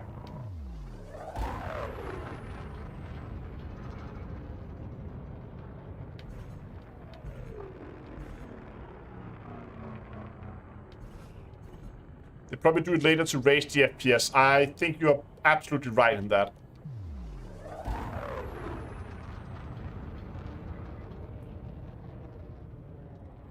Exactly, Lone Tech. It could also just be a matter of having more LOD levels. So you update them in a slower increment. I don't know if that would be too demanding. Maybe. More pips to engines? I can't have more pips to engines. I just want to get over here to see if we have the same things on this one here.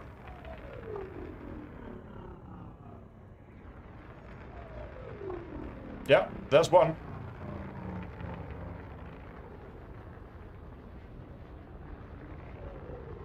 And then you can see more floaty rocks here. Oh, you see? There. Those were updated. Did you see that? Those were actually updated as the terrain got loaded in. And they got lowered down to the correct...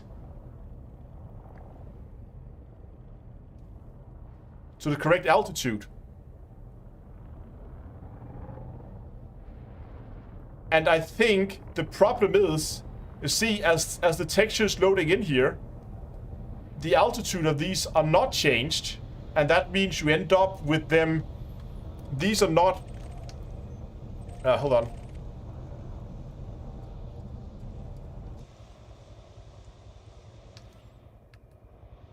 Here we go. So because the altitude of these do not change, they're not updated the same as the other rocks. That means you get these floating ones.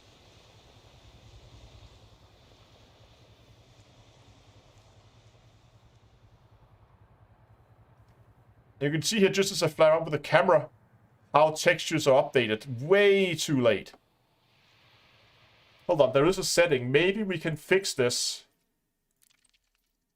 by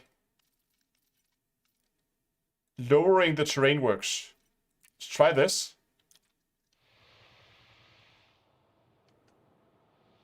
Just gonna move the ship into an area we haven't looked at yet. You can see the same problem. No, we still have the same problems. Maybe try to increase the terrain works.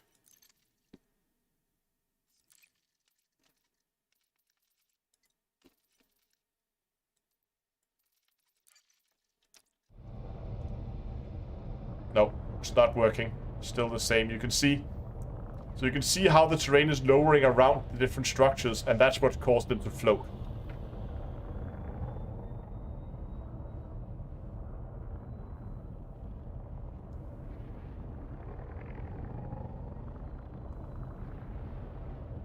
Look at how it's just loading in there in the distance.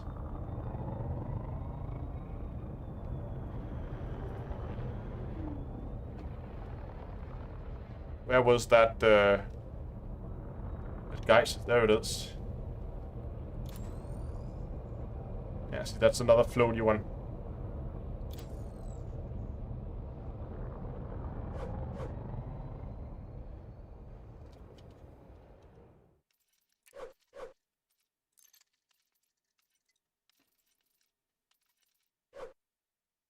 Everything here is on ultra now. I'll put that back in the middle. Does Horizon do this? I don't believe it does, no.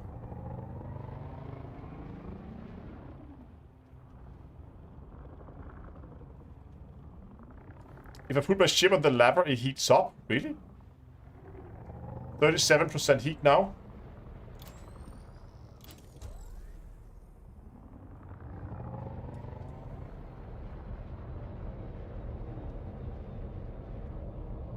Yeah, 39.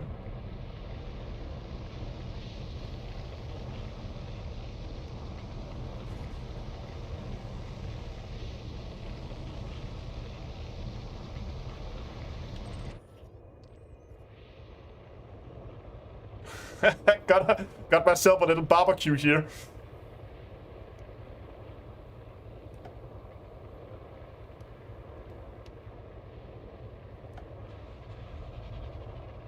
Ah. Yeah. Yeah. This is fine.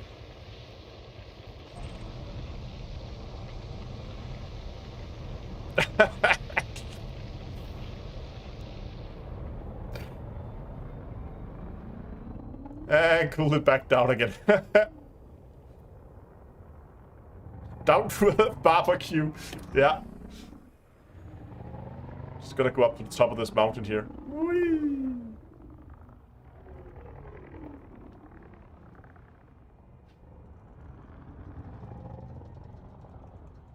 Can see the geysers from up here as well.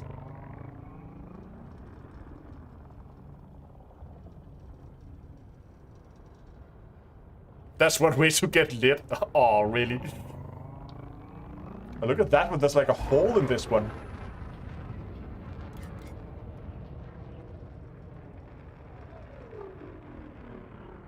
What's in there? If I were to hide a pirate stash of loot, I would hide it in here.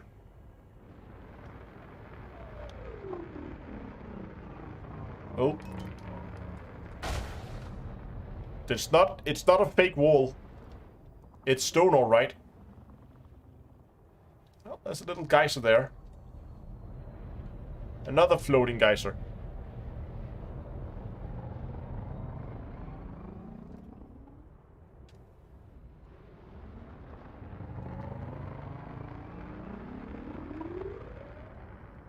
Yeah, boop, boop the mountain. That planet is getting awfully big in the sky now. Oh, look at that one over there.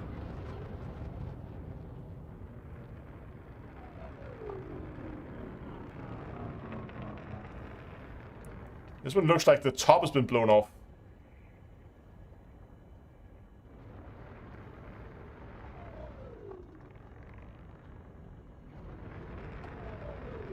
Oh, look at that. There's a geyser down there. Ah!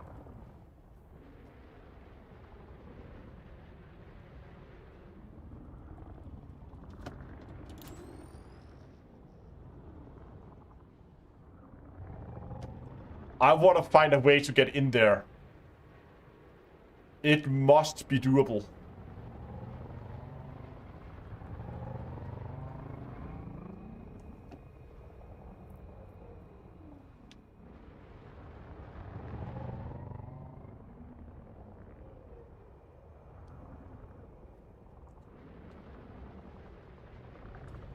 Okay, I think we're gonna try to get an S, because SRVs can bait the SRVs are like horses in Skyrim. They can just run up vertical walls.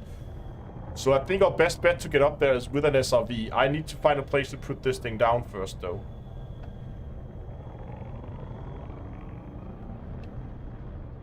What about the hill here behind me? Yeah, there was a spot there.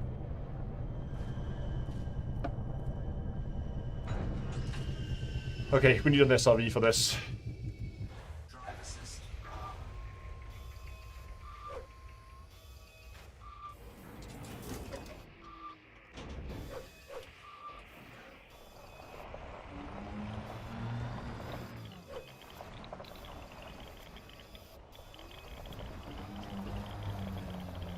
What's the gravity like? 0.6.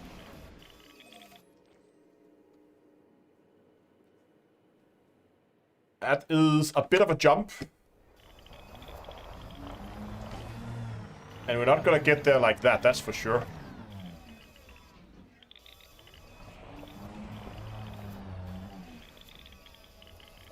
There's a relatively smooth ramp up here, it seems. If I can get rid of rocks, then we can probably make it here.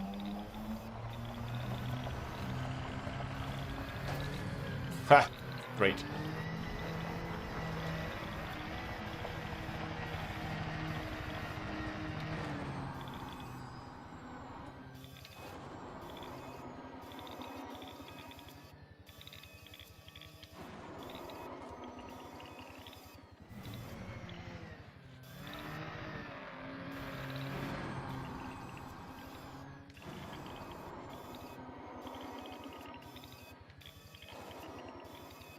We're so close.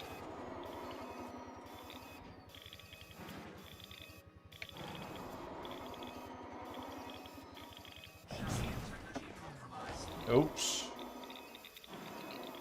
That was so close, though.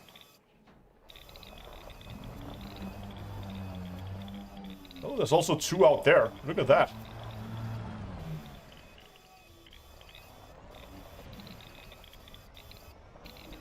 Okay, what if we drive up here first?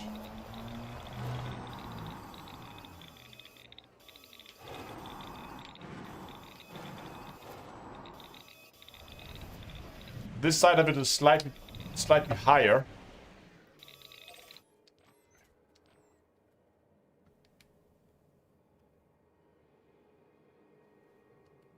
So I think the distance from there to there is shorter than that distance there, but we need to kind of come from out here and then kind of drive at an angle to get over the edge there, because if we just drive straight up, we're gonna end up at that one.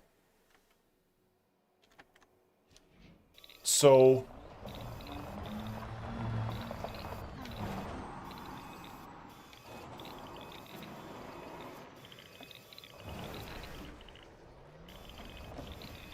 I don't know. How does this look?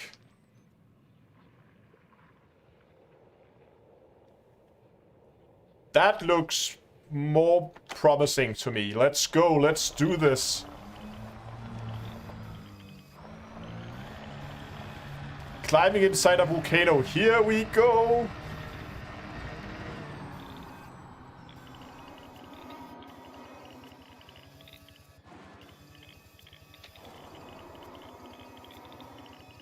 Oh yeah, here we go. Come on. Get in. Get in. Get in. Yes!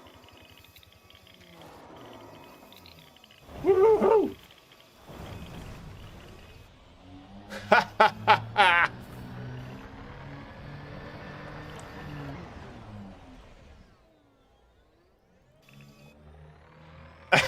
That's perfect. That's perfect. But you can see we have the same problems as we have on the ground with floating things, but it doesn't matter.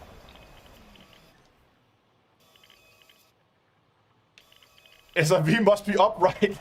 Look at that. It says the SRV. Oh, look at the angle I'm at.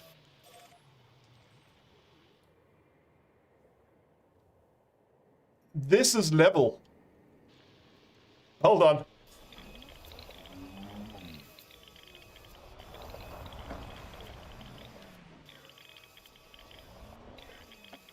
Is this upright? Yeah, close enough. Drive assist off.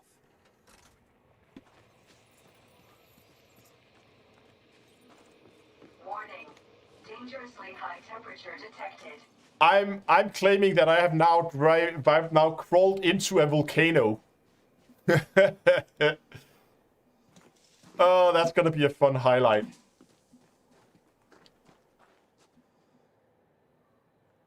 Can we get up there?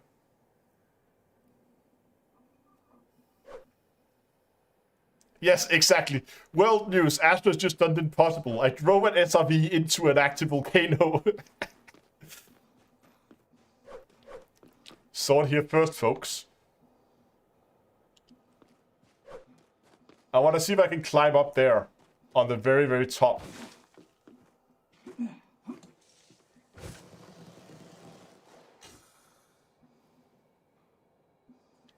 I think we can. We can use the jetpack.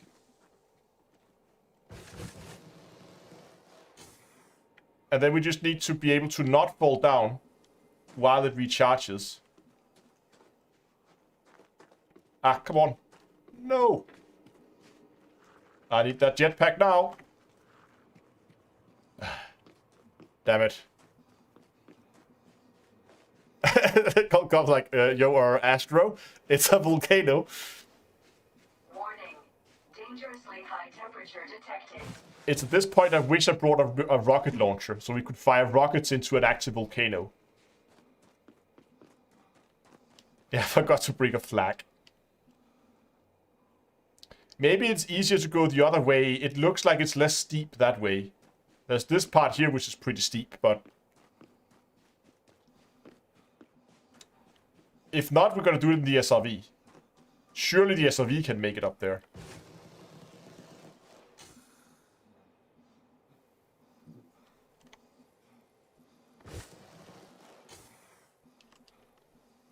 Yeah, I'm not getting any traction here. I need an SRV for this.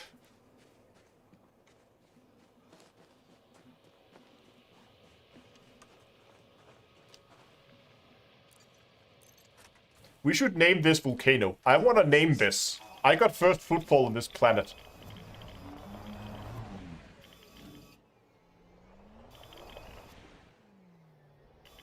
Yeah, I know shooting bursts of jetpacks gets me higher, but the problem is, if I hit the ground, I can't. It counts as falling, and then it won't let me use the jetpack. But these SRVs, they will go anywhere.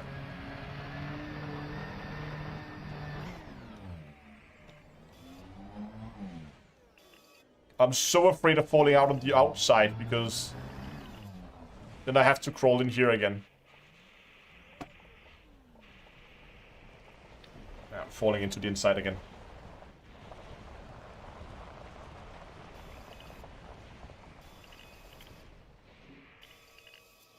Astro's Peak.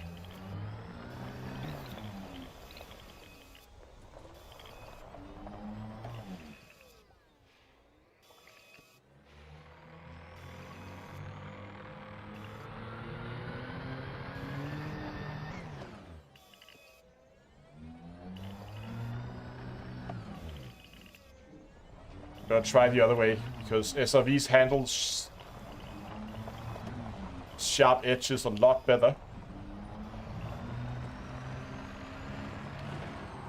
Oh, well, this might have been a bad idea. Maybe I can stick the landing over here on the other side. If I'm really, really good. I can.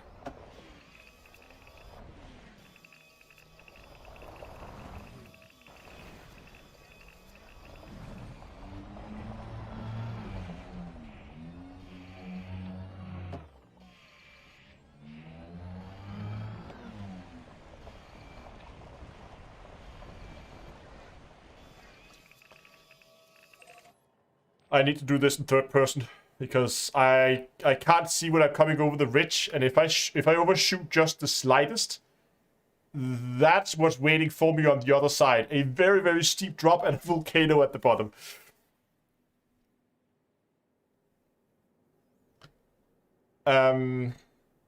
So I need to do this in third person.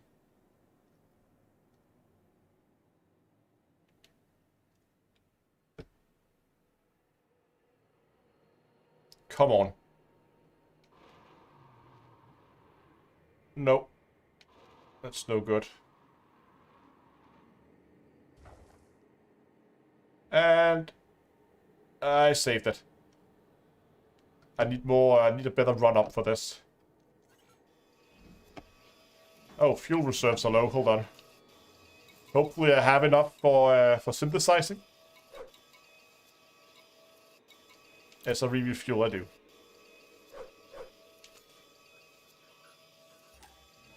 Fuel replenished. Inferno. I like to use Inferno. I think we should name this Astro's Inferno. A little bit like Dante, but just Astro's Inferno, not Dante's Inferno.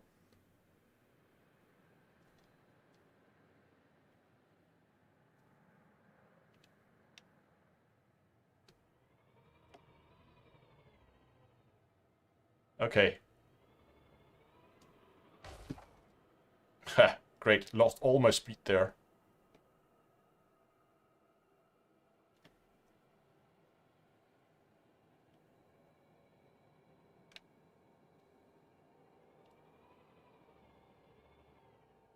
Let's try this again with more speed. No!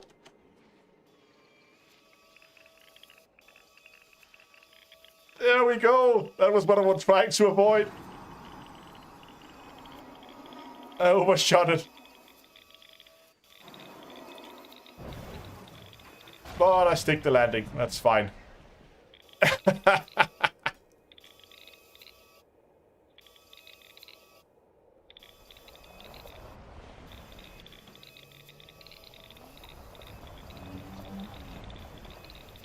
Yeah, safe landing. We could go for another run if we wanted to.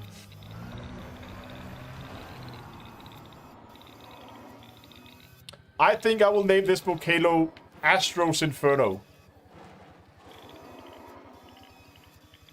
That's what we're gonna call it from now on.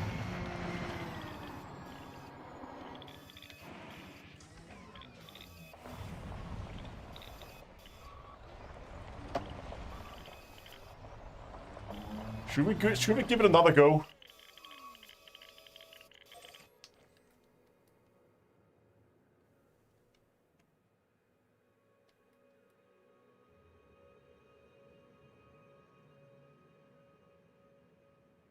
It was so close.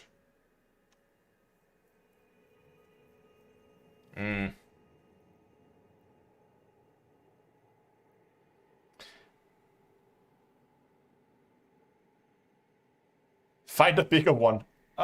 There's one out there. Let's go and see if that one has a volcano too.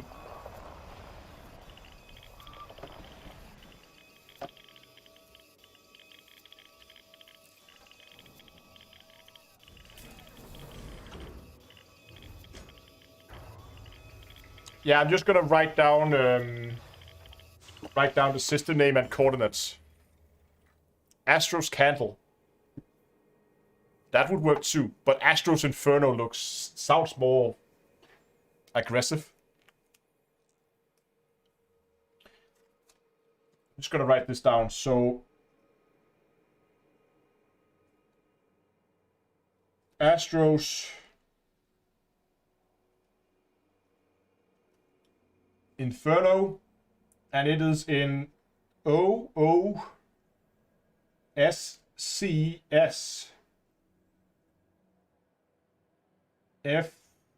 Wow, REAU.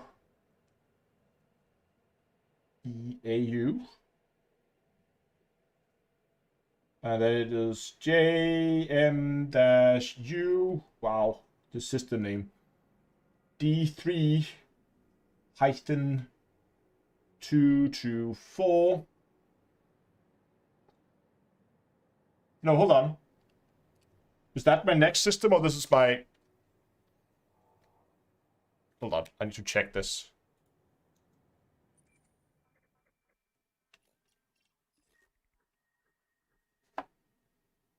Yeah, that was my destination. This is where we're at.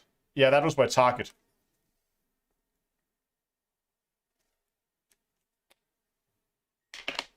Hold on.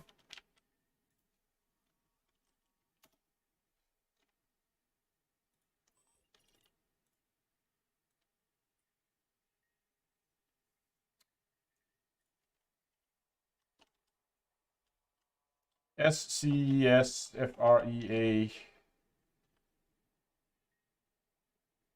U LH-U space D3-196 planet B2.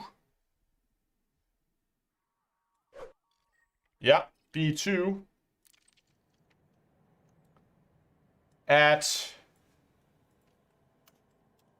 -35.6922 /104.0620.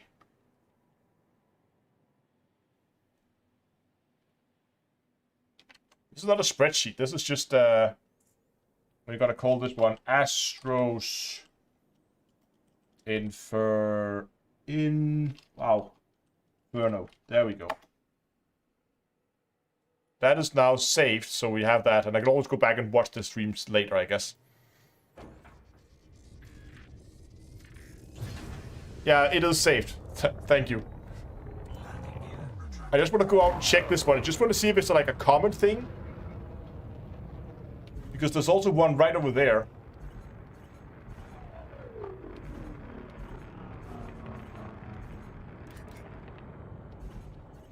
Come on. Give me capacitor.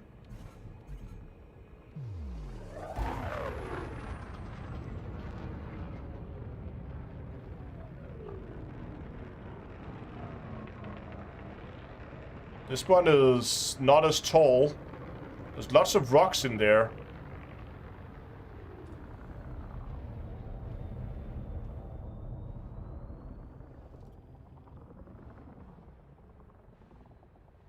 There's a geyser. But there's no lava spouts. Try this one.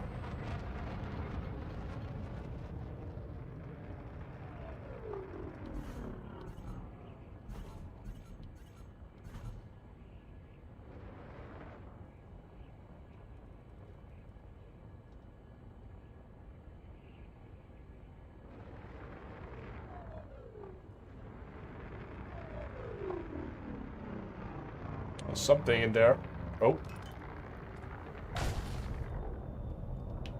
What do we have here? There is one. Oh.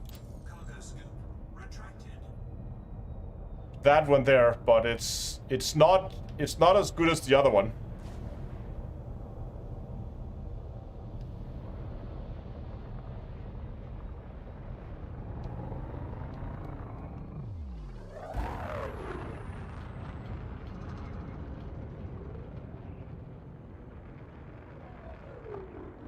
Now, where did it go? Where did I lose it already? Good thing I wrote down the coordinates, huh?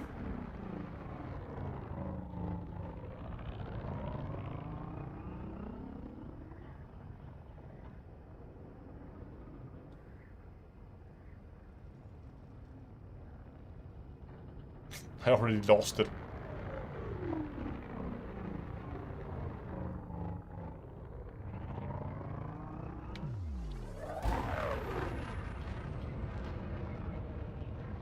Gonna check this one. Just gonna see how common it is to find it at the base or the bottom of these volcano kind of structures.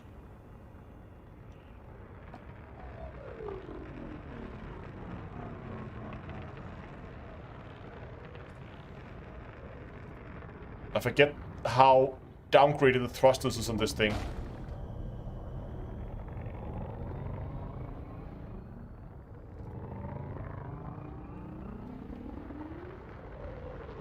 Again, we have some geysers inside them, but it's not active.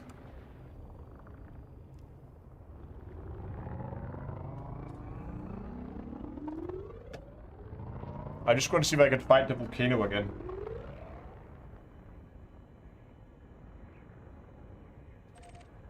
So it was at...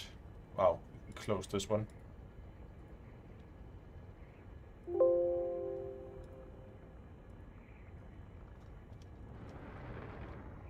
It was 104 something.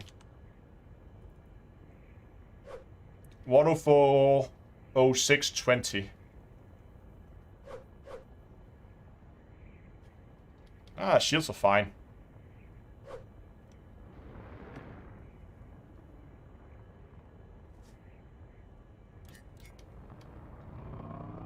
Oh, it's right here.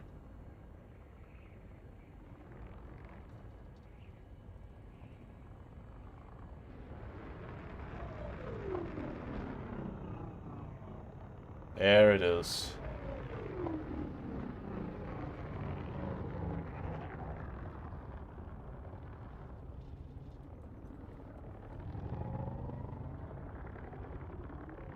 Wasn't there this distress signals? Oh yeah, plenty. Like, how many do you want? There's actually one 500 kilometers away from here.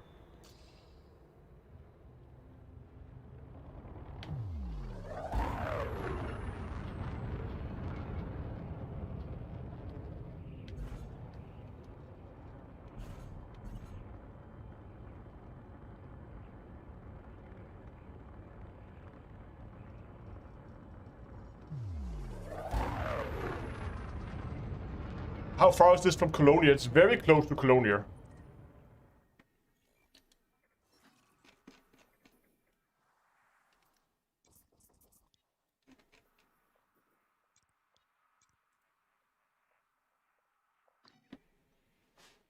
It's 1,500 light years from Colonia.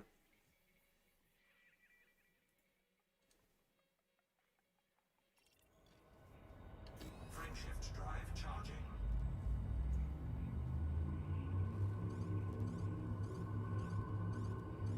But over Twitch. Oh, you're the guy in the YouTube videos. Yeah. That'll be me. Thanks for dropping by.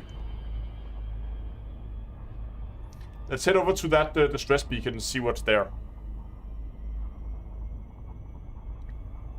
I like how we just wanted to check out the planet. We haven't even done all the scanning in this system that we originally wanted to scan the water worlds.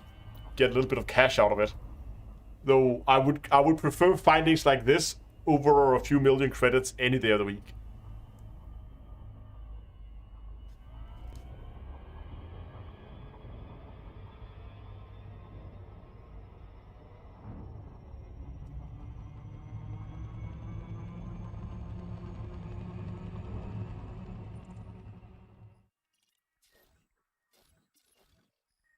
Ah, here we go. First footfall down to Earth Astronomy. It's already saved. Nice.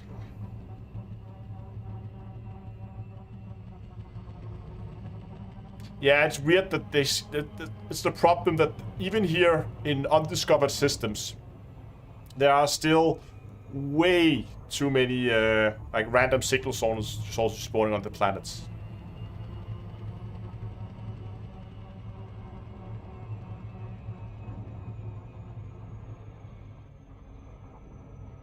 No, you don't have to turn in first footfalls.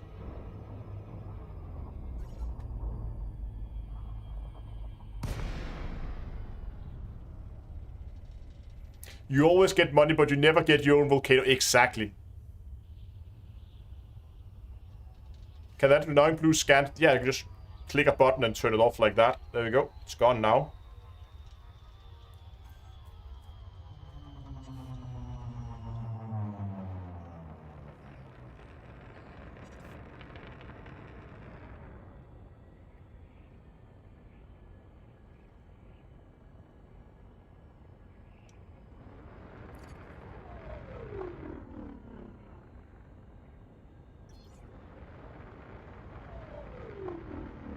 So, distress beacon.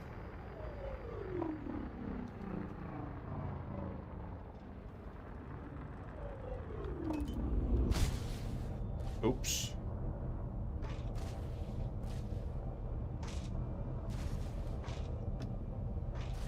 What's going on here?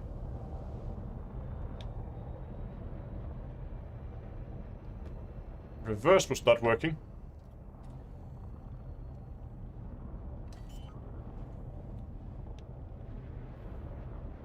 Landing gear deployed. I don't know what we have here. Escape pods, it looks like. Let's go out and have a look.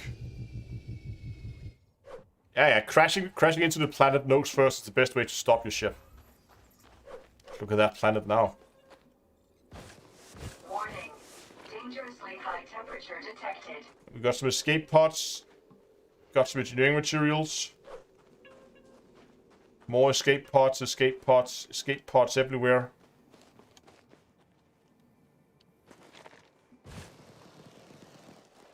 Just a bunch of debris. Something crashed here with a lot of people on board.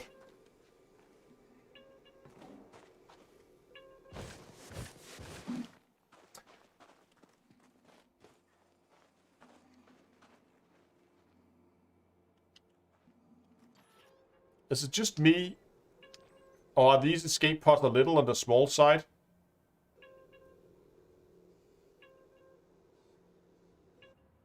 A Robico mission went south. Yeah, something like that.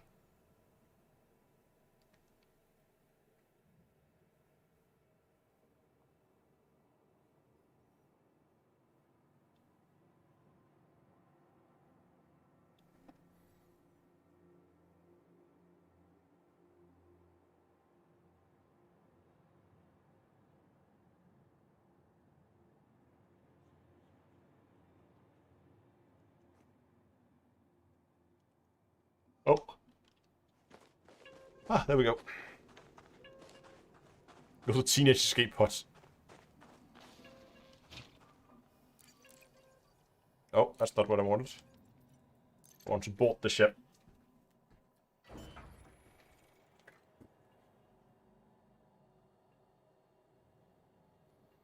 Yeah, okay, it's fair enough. If you're 1500 from Cologne, it would be plausible to find escape pods, but this many?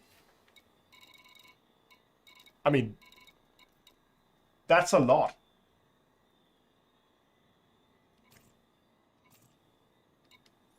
They are occupied. The escape pods. At least some of them are.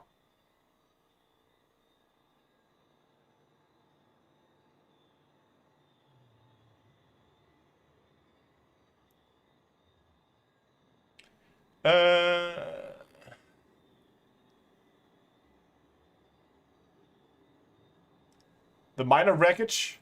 The minor wreckage is a crashed SRV. I believe. You can go check it out.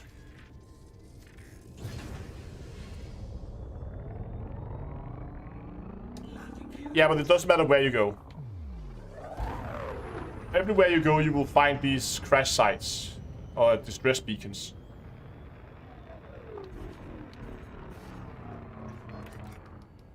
Frameshift drive charging. But I think it's just a crashed SRV. We can go and take a look at it. 4, 3, 2, 1.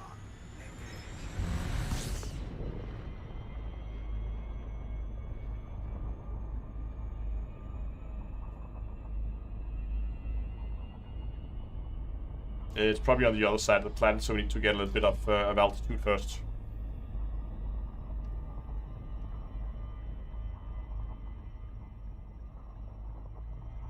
That explains the drop in active players then. They all died. Thank you for dropping by, Marius.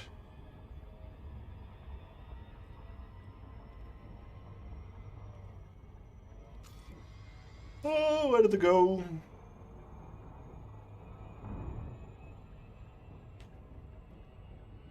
Where is it? There it is. Okay, we need more altitude for this.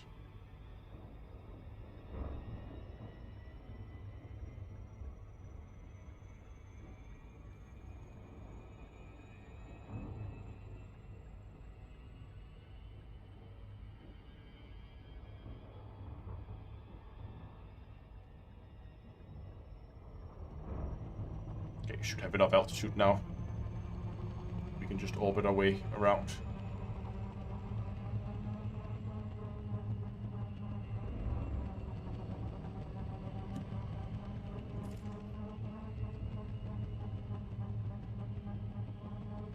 This is going to be on the night side, isn't it?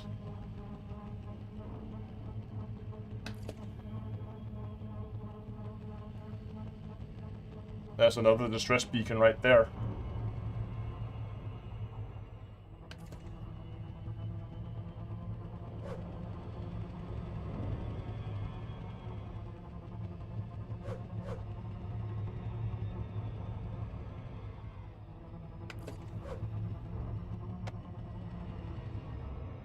Let's see what we got.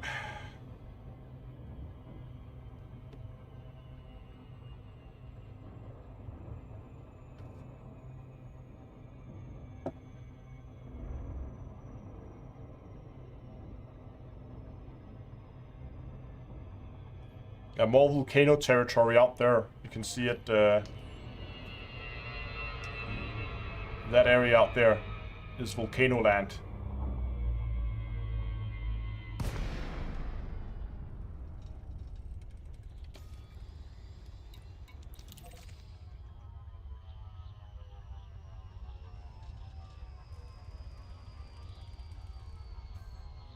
You can already see the mountain peaks and the peaks from here.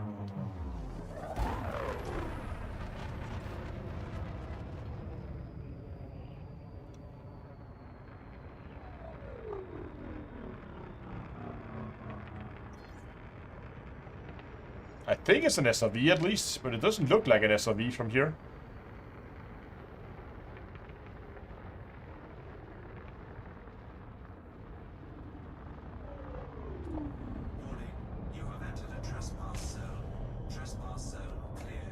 Trespass zone. I'm the first one here. Are there skimmers? There are actually skimmers out here.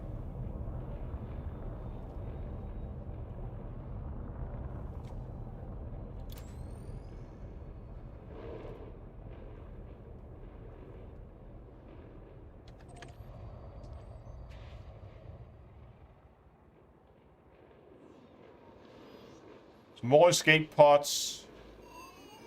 More everything and some skimmers for some reason. Yeah. That's a bug. Probably shouldn't be spawning these kind of... Yeah, they shouldn't spawn these things out here. I'm pretty sure it's a bug.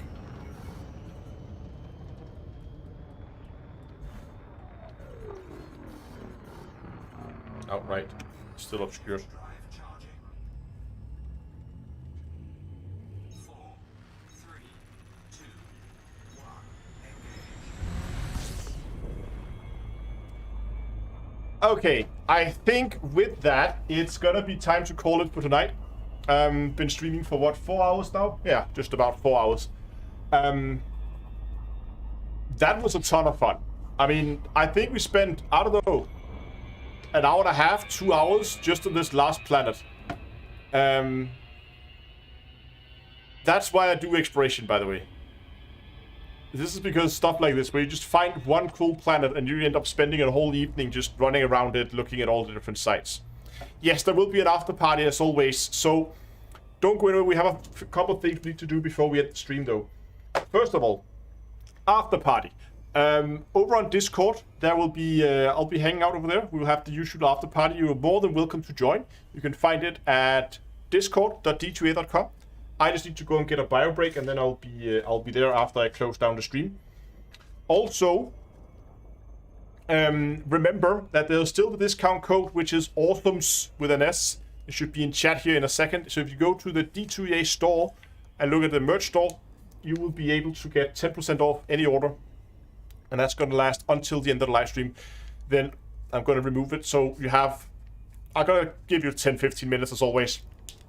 But you have, 10-15 minutes to get your orders in. If you want 10% off any merchandise, then now is your chance. Plenty of links in the chat now. Commander's Toolbox for all your Elite Dangerous tools. Social links if you want to follow me on other platforms. Also Streamlabs and Patreon for generous donations. Streamlabs for one-time donations. Patreon for recurring donations. And then, of course, finally, we have the Discord server, which I really hope you want to join as well if you want to be part of the community. But the final thing we need to do, and I always forget to do this, so I'm going to try to see if we can actually remember to do it today, is I'm going to jump over on the end screen, and then I'm going to find someone that we can raid on Twitch, because that's always fun. So let me just see who is... Come on. Who is streaming Elite Dangerous right now? Elite Dangerous.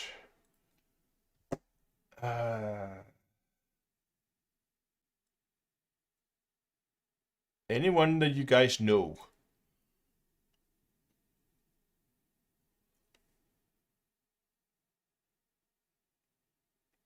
There's some other guy exploring, but it's not an English-speaking one. I want to prefer to send people to English-speaking channels. A20 Voyager moving. Is that people jumping fleet carriers, or what's going on here?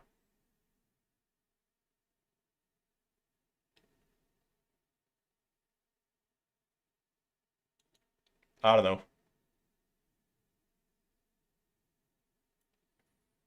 A Modern Mercury.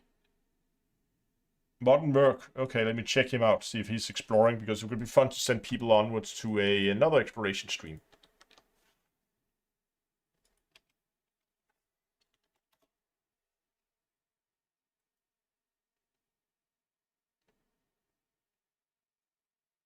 Yeah, okay, we got a guy here. Is that English speaking? Evening, Mike TV. Yes, it is. He is speaking English. So we gotta go there. We got a guy here who's out exploring as well. And I'm gonna send you guys in his direction.